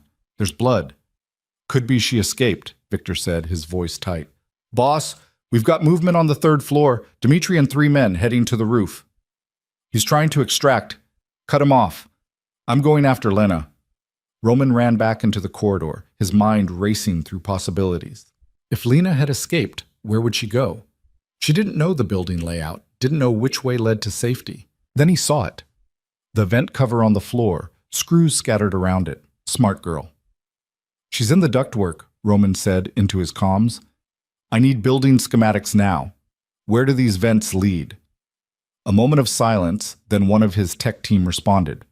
"Multiple exits, central HVAC room on the ground floor, or external vents on the roof." "She'd go toward sound," Roman said, thinking like Lena would think. "She'd follow the gunfire, try to find us, which means ground floor." He ran, racing through the warehouse toward the HVAC room. Behind him, he heard Victor engaging Dimitri's remaining forces on the upper floors. The building echoed with violence. In the ductwork, Lena had reached a junction. She could hear voices below, some in Russian, some in English, all tense with combat. She didn't know which direction to go, couldn't tell friend from enemy just from sound. Then she heard it. Roman's voice, distant but unmistakable. "Lena, if you can hear me, I'm in the HVAC room, ground floor, east side. Follow my voice." Relief flooded through her so intensely she almost cried. She crawled toward the sound, her body aching, her hands leaving bloody smears on the metal. The ductwork opened into a larger vertical shaft. Lena looked down, saw Roman's room below. Maybe 15 feet down, too far to jump safely. "Roman," she called out. His head snapped up, and their eyes met through the vent grate. The relief on his face was so profound it took her breath away. "Hold on," he said. "I'm getting you out." He climbed onto machinery, reaching up to remove the vent grate. His hands found hers, bloody and shaking. I'm going to pull you down. Trust me. Always, Lena said. He pulled, she dropped, and he caught her, his arms solid and sure. They hit the ground together, and for a moment Roman just held her, his face buried in her hair. You're alive, he breathed.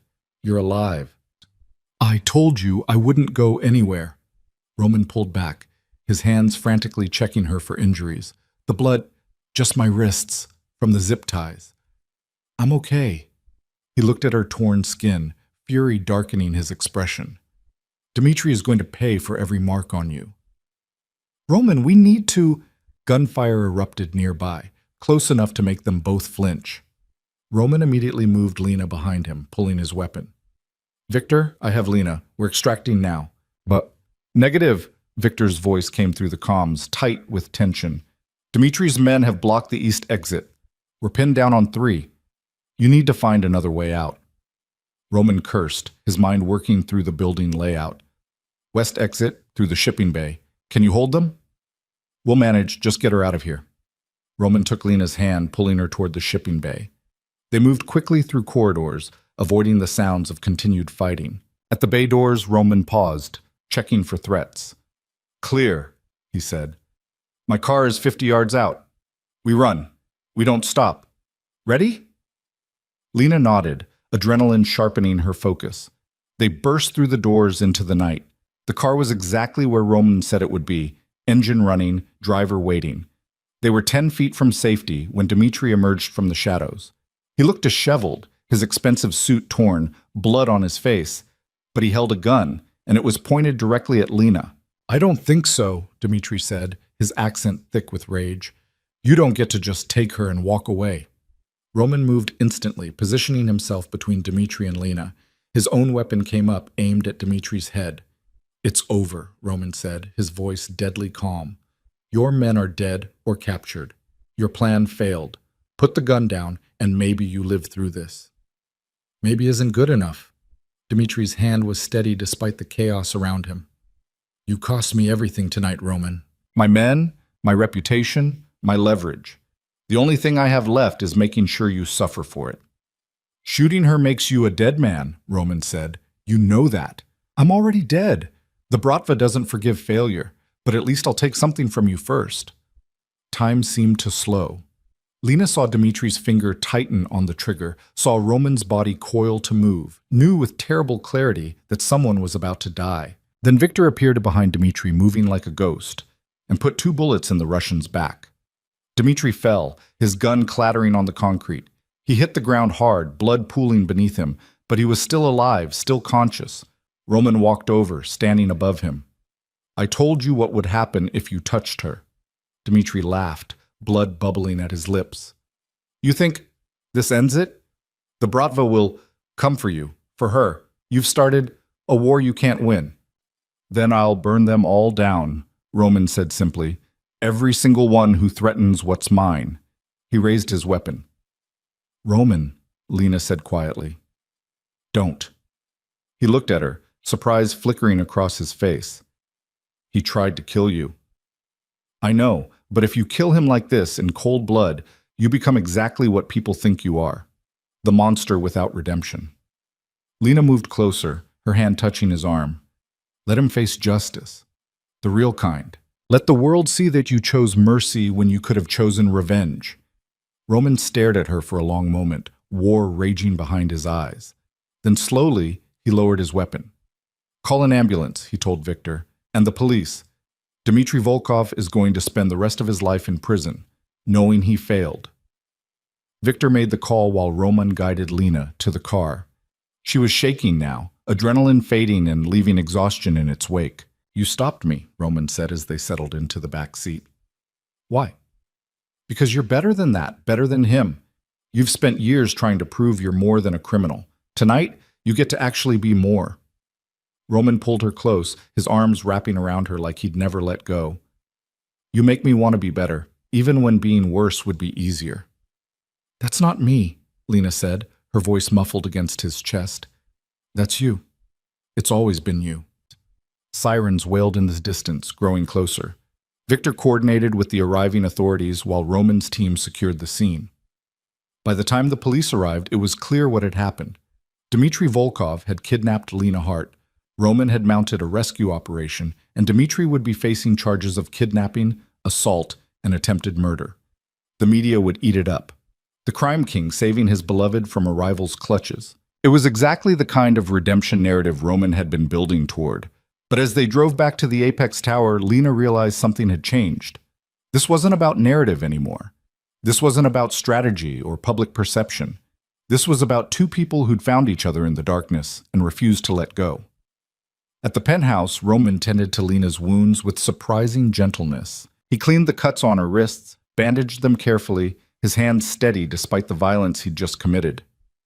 "I thought I'd lost you," he said quietly. "When I saw that photo, when I found the blood in that room, I thought I was too late. You weren't. You were exactly on time. If you hadn't escaped, but I did, because you taught me to fight instead of just survive. You gave me the tools to save myself." Lena touched his face, feeling the tension in his jaw. "We saved each other tonight." Roman closed his eyes, leaning into her touch. "I killed 3 men tonight, maybe more. I don't even know the final count. They were trying to kill you, to kill us. That doesn't make it right. That doesn't make me good."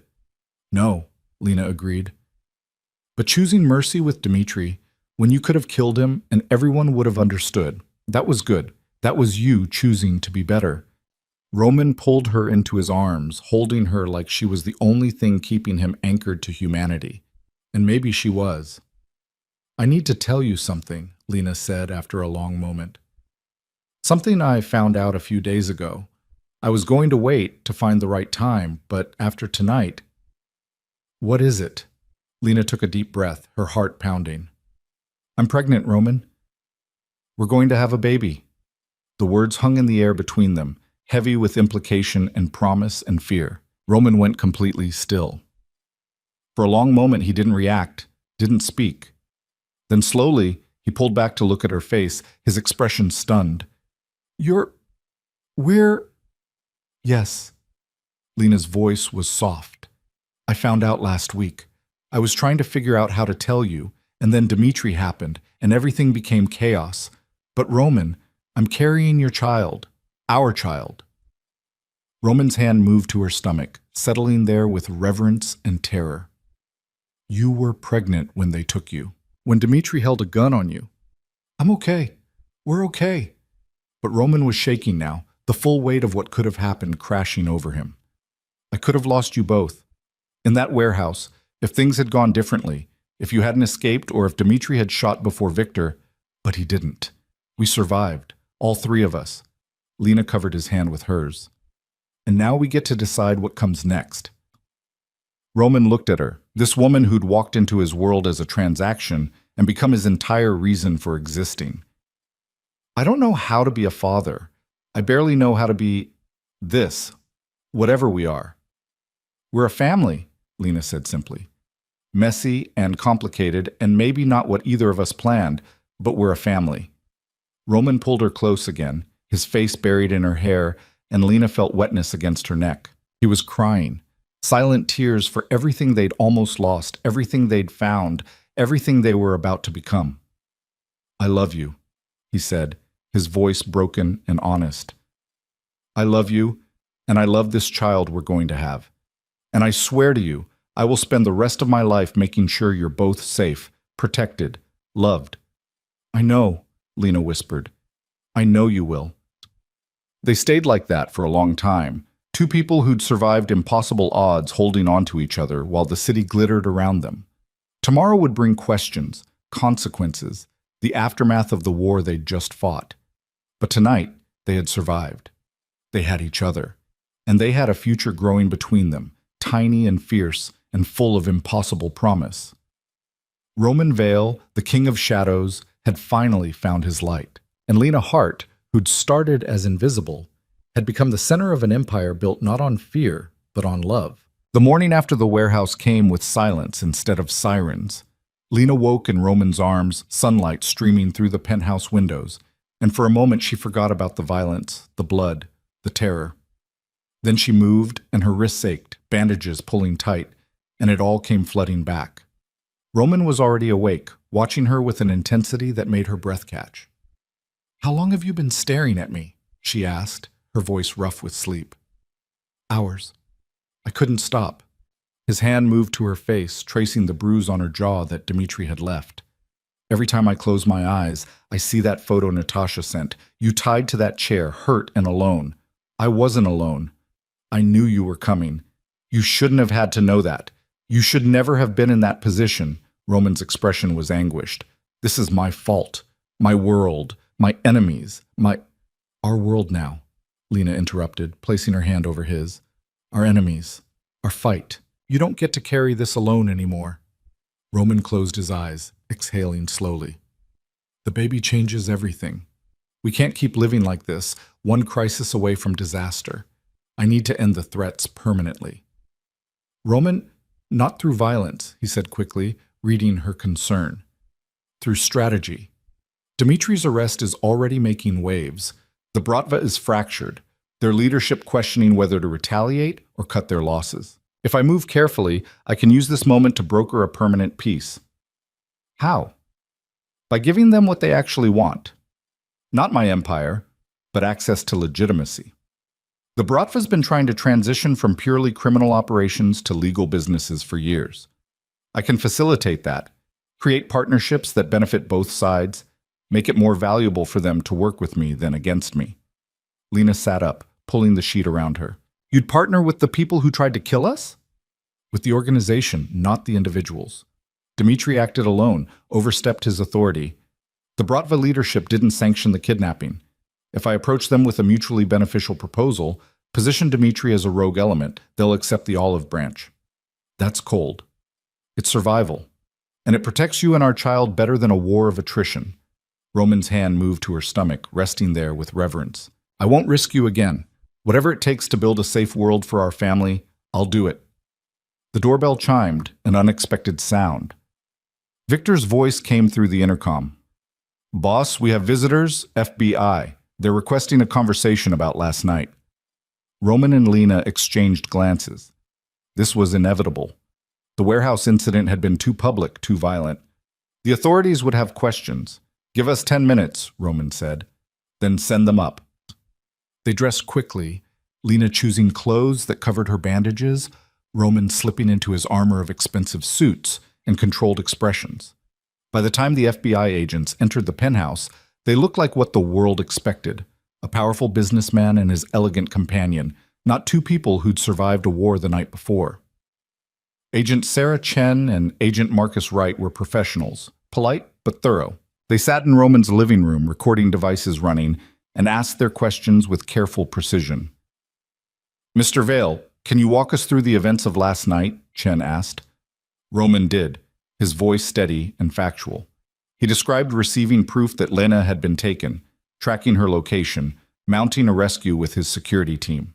He didn't mention the bodies, the brutality, the moments where he'd been more executioner than businessman. "And you're claiming this was a legitimate rescue operation, not a gang conflict?" Wright's tone was skeptical. "I'm claiming I rescued my partner from kidnappers, that I acted within my rights to protect someone I love from imminent danger. If you're questioning the legality of that, I suggest you speak with my attorneys." Chen's expression softened slightly as she turned to Lena. "Miss Hart, we need to hear your account. What happened from your perspective?" Lena told them everything, her voice stronger than she expected. The explosion, Dmitri's men breaking into the penthouse, being dragged to the warehouse. She showed them her wrists, the cuts still raw and angry. "They tied me to a chair," she said quietly. "Dmitri Volkov told me he was going to use me as leverage against Roman, that he'd make Roman choose between his empire and my life." "But you escaped before Mr. Vale arrived," Wright noted, checking his files. "Yes. I freed myself and hid in the ventilation system. Roman found me there." "And you witnessed the confrontation between Mr. Vale and Mr. Volkov?" "I witnessed Dmitri Volkov pointing a gun at me, at us, and I witnessed Roman's head of security shooting Volkov in defense of our lives." Lena met Chen's eyes steadily. "Roman didn't kill anyone in cold blood. He came for me, he saved me, and he chose mercy when he could have chosen revenge. If you're looking for a criminal, you already have him in custody. Chen and Wright exchanged glances, some silent communication passing between them. Miss Hart, are you aware that you're not obligated to protect Mr. Vale? Chen's voice was gentle. If you're under any duress, if you feel unsafe, we can help you. Lena almost laughed. After everything, they thought she was a victim of Roman's control. I'm not under duress, Agent Chen. I'm in love. There's a difference. She reached for Roman's hand, lacing their fingers together. Roman Vale is many things, but he's not my captor. He's my partner, and I choose to be here. The agents asked more questions, verified details, took statements. By the time they left 2 hours later, it was clear that while they suspected Roman's world was darker than his public image suggested, they couldn't prove anything actionable. Dmitri would face charges, Roman would walk free, the narrative would hold. After they left, Roman pulled Lena close, exhaustion and relief warring in his expression. You didn't have to defend me like that. Yes, I did. Because it was true. And because we're in this together now. Roman's phone buzzed with an incoming call. He glanced at the screen, his expression tightening. It's Alexei Morozov, he said, head of the Bratva's North American operations. Dmitri's superior. Answer it, Lena said. Let's end this. Roman answered on speaker, his voice neutral. Alexei? Roman. The voice that came through was heavily accented, older, measured. I believe we need to discuss recent events. I'm listening. Dmitri Volkov acted without authorization. His actions do not represent the will of our organization. We wish to extend our apologies for the harm caused to you and Miss Hart. Roman's expression was unreadable. Apologies don't erase what happened. No, but perhaps mutual benefit can move us past it. Alexei paused. You have something we want. Connections, legitimacy, access to markets we've been unable to penetrate. We have something you want, the assurance that no further action will be taken against you or your family. I propose a meeting, a real negotiation, not the farce Dmitri attempted. Lena watched Roman calculate, weighing options, considering angles. Under what terms? Roman asked. Neutral territory. Both of us, plus 2 advisors each. We discuss partnership possibilities. If we reach agreement, the conflict ends. If not, we part ways and establish clear boundaries going forward. And if I refuse the meeting entirely, then we remain in a state of uncertainty, neither war nor peace. I think we both prefer clarity. Roman looked at Lena, a silent question in his eyes. She nodded slightly. This was the path forward, the chance to build something stable. I'll meet with you, Roman said. But Miss Hart comes with me. She's part of any negotiations that affect our future. Silence on the other end. Then, agreed. I will send details within the hour. The call ended. Roman set down the phone, his expression thoughtful. This could be a trap, Lena said. It could be. But Alexei's smart enough to know that killing me now would bring down more heat than the Bratva can handle. The FBI is watching. The media is watching. If I disappear after that phone call, Alexei becomes the prime suspect. So we're actually doing this. Negotiating with the Russian mafia. We're building peace with a powerful organization that operates in gray areas. It's not ideal, but it's better than perpetual war. Roman pulled her close, and it protects what matters most. The meeting was set for 3 days later, time Roman used to prepare meticulously. He consulted with attorneys, reviewed every angle, built contingency plans for contingencies. Lena, meanwhile, had her first prenatal appointment, Victor insisting on accompanying her with a full security detail. The doctor confirmed what Lena already knew. 8 weeks pregnant, healthy, everything progressing normally. She lay on the examination table, staring at the tiny flutter on the ultrasound screen that was her child, and felt the full weight of what they were fighting for. That's your baby, the doctor said, smiling. About the size of a raspberry right now. Heartbeat is strong. Lena's eyes filled with tears. This tiny life, this impossible future, depended on her and Roman finding a way through the darkness. When she returned to the penthouse, Roman was in his office, surrounded by documents. He looked up when she entered, and the vulnerability in his expression took her breath away. How did it go? He asked. Perfect. Healthy. Strong heartbeat. She handed him the ultrasound photo, watched his face transform as he looked at the grainy image. "That's our baby," he whispered, wonder in his voice. "That's our baby." Roman stood, crossing to her, pulling her into his arms. "I'm going to be a father. I don't know how to be a father."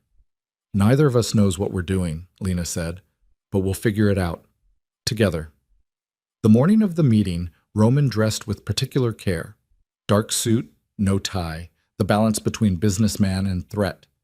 Lena chose a fitted dress that didn't yet show her pregnancy, armor of her own. Victor drove them to the location Alexei had specified, a private dining room in an exclusive restaurant, the kind of place that catered to people who valued discretion above all else. Alexei Morozov was already there when they arrived, seated at the head of the table with two men flanking him. He was older than Dmitri, 60-something, with steel gray hair and eyes that had seen decades of violence and survived.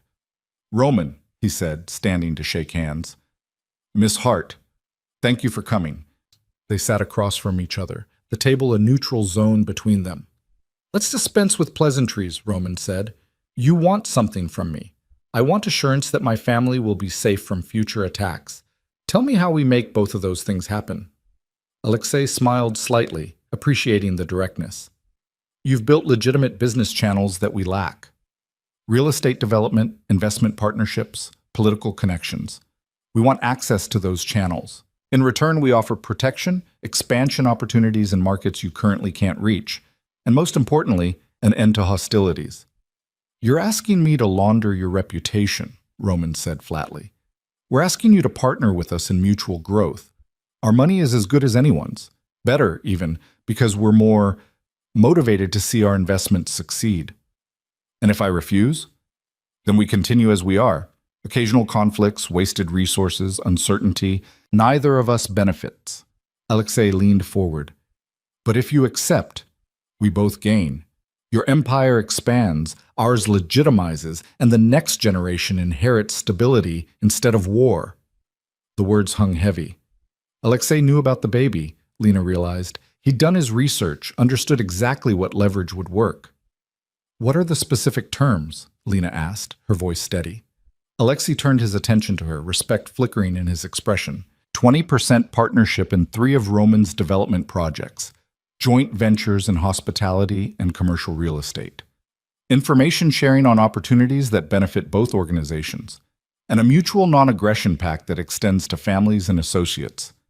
"That's asking for a lot," Roman said, "and offering a lot in return. Peace, protection, access to capital and markets. Your child grows up in a world where the Bratva is an ally, not a threat." Roman was silent, calculating. Lena could see his mind working through implications, long-term consequences, acceptable risks. "I want additional terms," Roman said finally. "First, any individual who threatens my family faces immediate sanctions from both our organizations. Second, all financial dealings are documented and legal. I won't participate in anything that gives the FBI ammunition against either of us. Third, this agreement is renewable annually. Either party can withdraw with 6 months' notice if the partnership isn't working." Alexei considered, then nodded. "Acceptable. I have one additional term of my own. We want consultation rights on major decisions that affect shared interests, not veto power, but the courtesy of being informed and heard." "Agreed," Roman said. "Do we have a deal?" Alexei extended his hand across the table. "We have a deal." They shook, and with that gesture, the war ended. Not with violence or victory, but with strategy and mutual benefit. It wasn't the ending Lena had imagined, but it was real and practical and safe. As they stood to leave, Alexei addressed Lena directly. "Miss Hart, I apologize for the fear Dmitri caused you. His actions were unacceptable and unauthorized. I hope this agreement proves that we're capable of honor, despite our reputation." "I hope so too," Lena said quietly. "Because if you're not, you'll find out exactly what Roman is capable of when someone threatens his family." It wasn't a threat exactly, just a statement of fact. But Alexei smiled, genuine amusement in his expression. "I believe you would be formidable enemies," he said. "I'm glad we're choosing to be allies instead." The drive back to the penthouse was quiet, both of them processing what had just happened. They'd negotiated peace with the Russian Bratva, built a partnership that would shape the next decade of Roman's empire, change the trajectory of their future. "Are you okay with this?" Roman asked as they rode the elevator up. "With what we just agreed to?" Lena considered. 6 months ago, I was scrubbing floors alone at midnight, drowning in debt, invisible to everyone. Now I'm negotiating with organized crime bosses and carrying the child of Manhattan's most dangerous businessmen. Nothing about this is what I expected. That's not an answer. I'm okay with it, Lena said, meeting his eyes, because we chose survival over pride, because we built peace instead of pursuing revenge, because our child will grow up safer than they would have in perpetual war. Roman pulled her close as the elevator doors opened. I love you. I love how you see the world, how you make me want to be better while accepting who I actually am. I love you too. All of you, even the parts that terrify me. They spent the next months building the life they'd fought for. The Bratva partnership moved forward, carefully documented and legally structured. Roman's empire expanded into new territories while shedding its most questionable operations. The media narrative shifted from crime king to reformed businessman, each strategic move reinforcing the redemption arc. Lena's pregnancy progressed beautifully. She traded her training with Victoria for prenatal yoga and nursery planning. Roman became obsessively protective, hiring the best doctors, reading every book on parenting, preparing for fatherhood with the same intensity he brought to business. Dmitry Volkov was convicted on multiple charges and sentenced to 25 years in federal prison. Natasha disappeared, severing ties with both the Bratva and Roman's world, a ghost of what might have been if ambition hadn't consumed her. The 6-month anniversary of their arrangement came and went without acknowledgement. The contract that had brought them together was meaningless now, replaced by something far more binding: love, family, shared history forged in fire. 7 months into the pregnancy, Roman took Lena to the rooftop garden of the Apex Tower at sunset. The city sprawled below them, lights beginning to twinkle as day faded to night. I have something for you, Roman said, pulling a small box from his pocket. Lena's heart kicked into a faster rhythm. Roman, let me finish, he interrupted gently. 6 months ago, I hired you for a business arrangement. I thought I needed someone to humanize me, to make me look like more than a monster. But you did something I never expected. You saw me clearly, darkness and light, and you chose to stay anyway. You made me want to be worthy of that choice. He opened the box, revealing a ring that took Lena's breath away. Not ostentatious, but beautiful in its simplicity. A single diamond set in platinum, elegant and timeless. Lena Hart, will you marry me? Not as part of a contract or a strategy, but because I love you more than I knew it was possible to love anyone. Because I want to spend the rest of my life being the man you see when you look at me. Tears streamed down Lena's face. Yes, of course. Roman slipped the ring onto her finger, then pulled her close and kissed her as the sun set over Manhattan. Below them, the city that had been their battlefield transformed into a landscape of possibility. 2 months later, Lena went into labor at 3 a.m. on a Tuesday. Roman, who'd faced down mobsters and FBI agents without flinching, nearly passed out when her water broke. Breathe, Lena told him, laughing despite the contractions. You need to breathe. I'm breathing. I'm fine. We need to go. Hospital. Now. Victor drove them through empty streets while Roman held Lena's hand, his face pale with fear and wonder. At the hospital, they were ushered into a private suite, the best that money could buy. The labor was long and difficult. 14 hours of pain and exhaustion, Roman never leaving her side, whispering encouragement and love and promises of everything they'd build together. Finally, as dawn broke over the city, their daughter entered the world. She was tiny and perfect, with Roman's dark hair and Lena's fierce expression. The doctor placed her on Lena's chest, and both parents looked at their child with expressions of absolute wonder. She's perfect, Lena whispered, tears streaming down her face. Roman touched his daughter's tiny hand, watched her fingers curl around his, and Lena saw something she'd never seen before. Roman Vale crying openly, unashamed, utterly undone by love. What should we name her? He asked, his voice broken with emotion. Lena had been thinking about this for months. Grace, because she's the Grace that saved us both. Grace Vale, Roman said, testing the name. It's perfect. They stayed like that for hours, the three of them cocooned in their hospital room while the city woke around them. Friends came to visit, Victor looking uncomfortable holding the baby but doing it anyway. Victoria, surprisingly soft as she admired Grace. Members of Roman's team, each offering congratulations and vows of protection. When they were finally alone again, Roman sat beside Lena's bed, Grace sleeping in his arms, and spoke quietly. A year ago, I thought I knew what power was. Control, fear, dominance. But this, he looked down at his daughter. This is power. This fragile life that depends on us completely. She's made me more vulnerable than any enemy ever could, and I've never felt stronger. That's what love does, Lena said softly. It breaks you open and rebuilds you into something better. Roman looked at her, this woman who'd walked into his life as a transaction and become his entire world.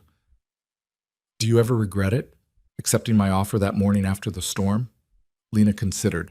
She thought about the fear, the danger, the moments where death had seemed inevitable.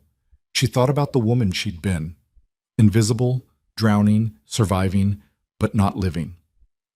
No, she said finally, I don't regret a single moment, because it brought me here.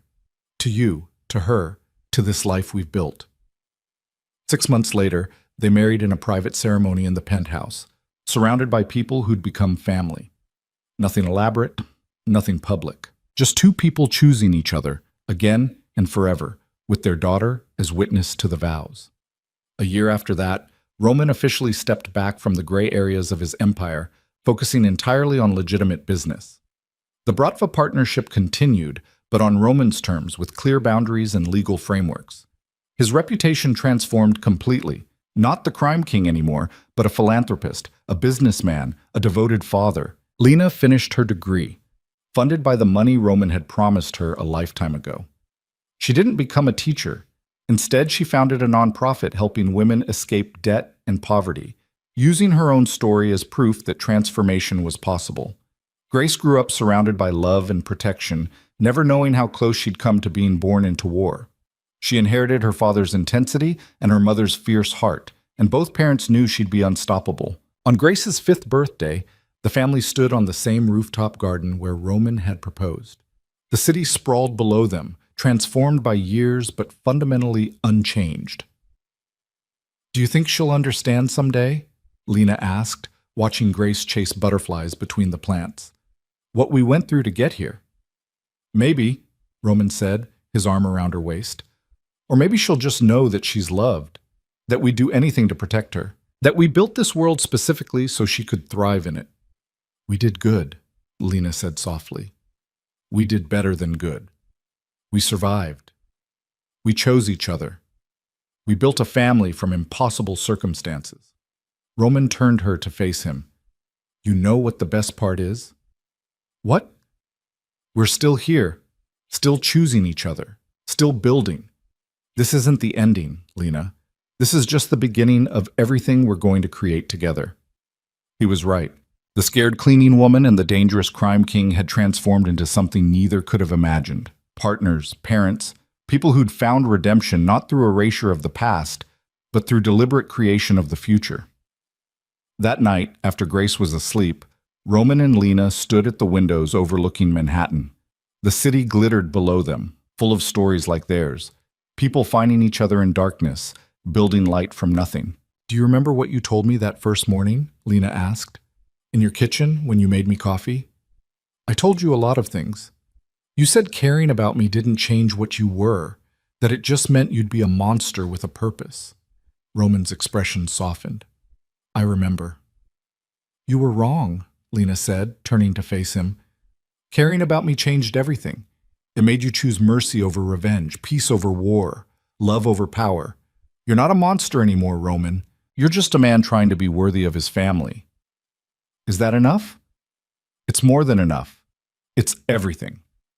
They stood together in the penthouse that had been the beginning of their story, the place where a broke cleaning woman and a ruthless crime king had crossed paths during a storm and changed each other's lives forever.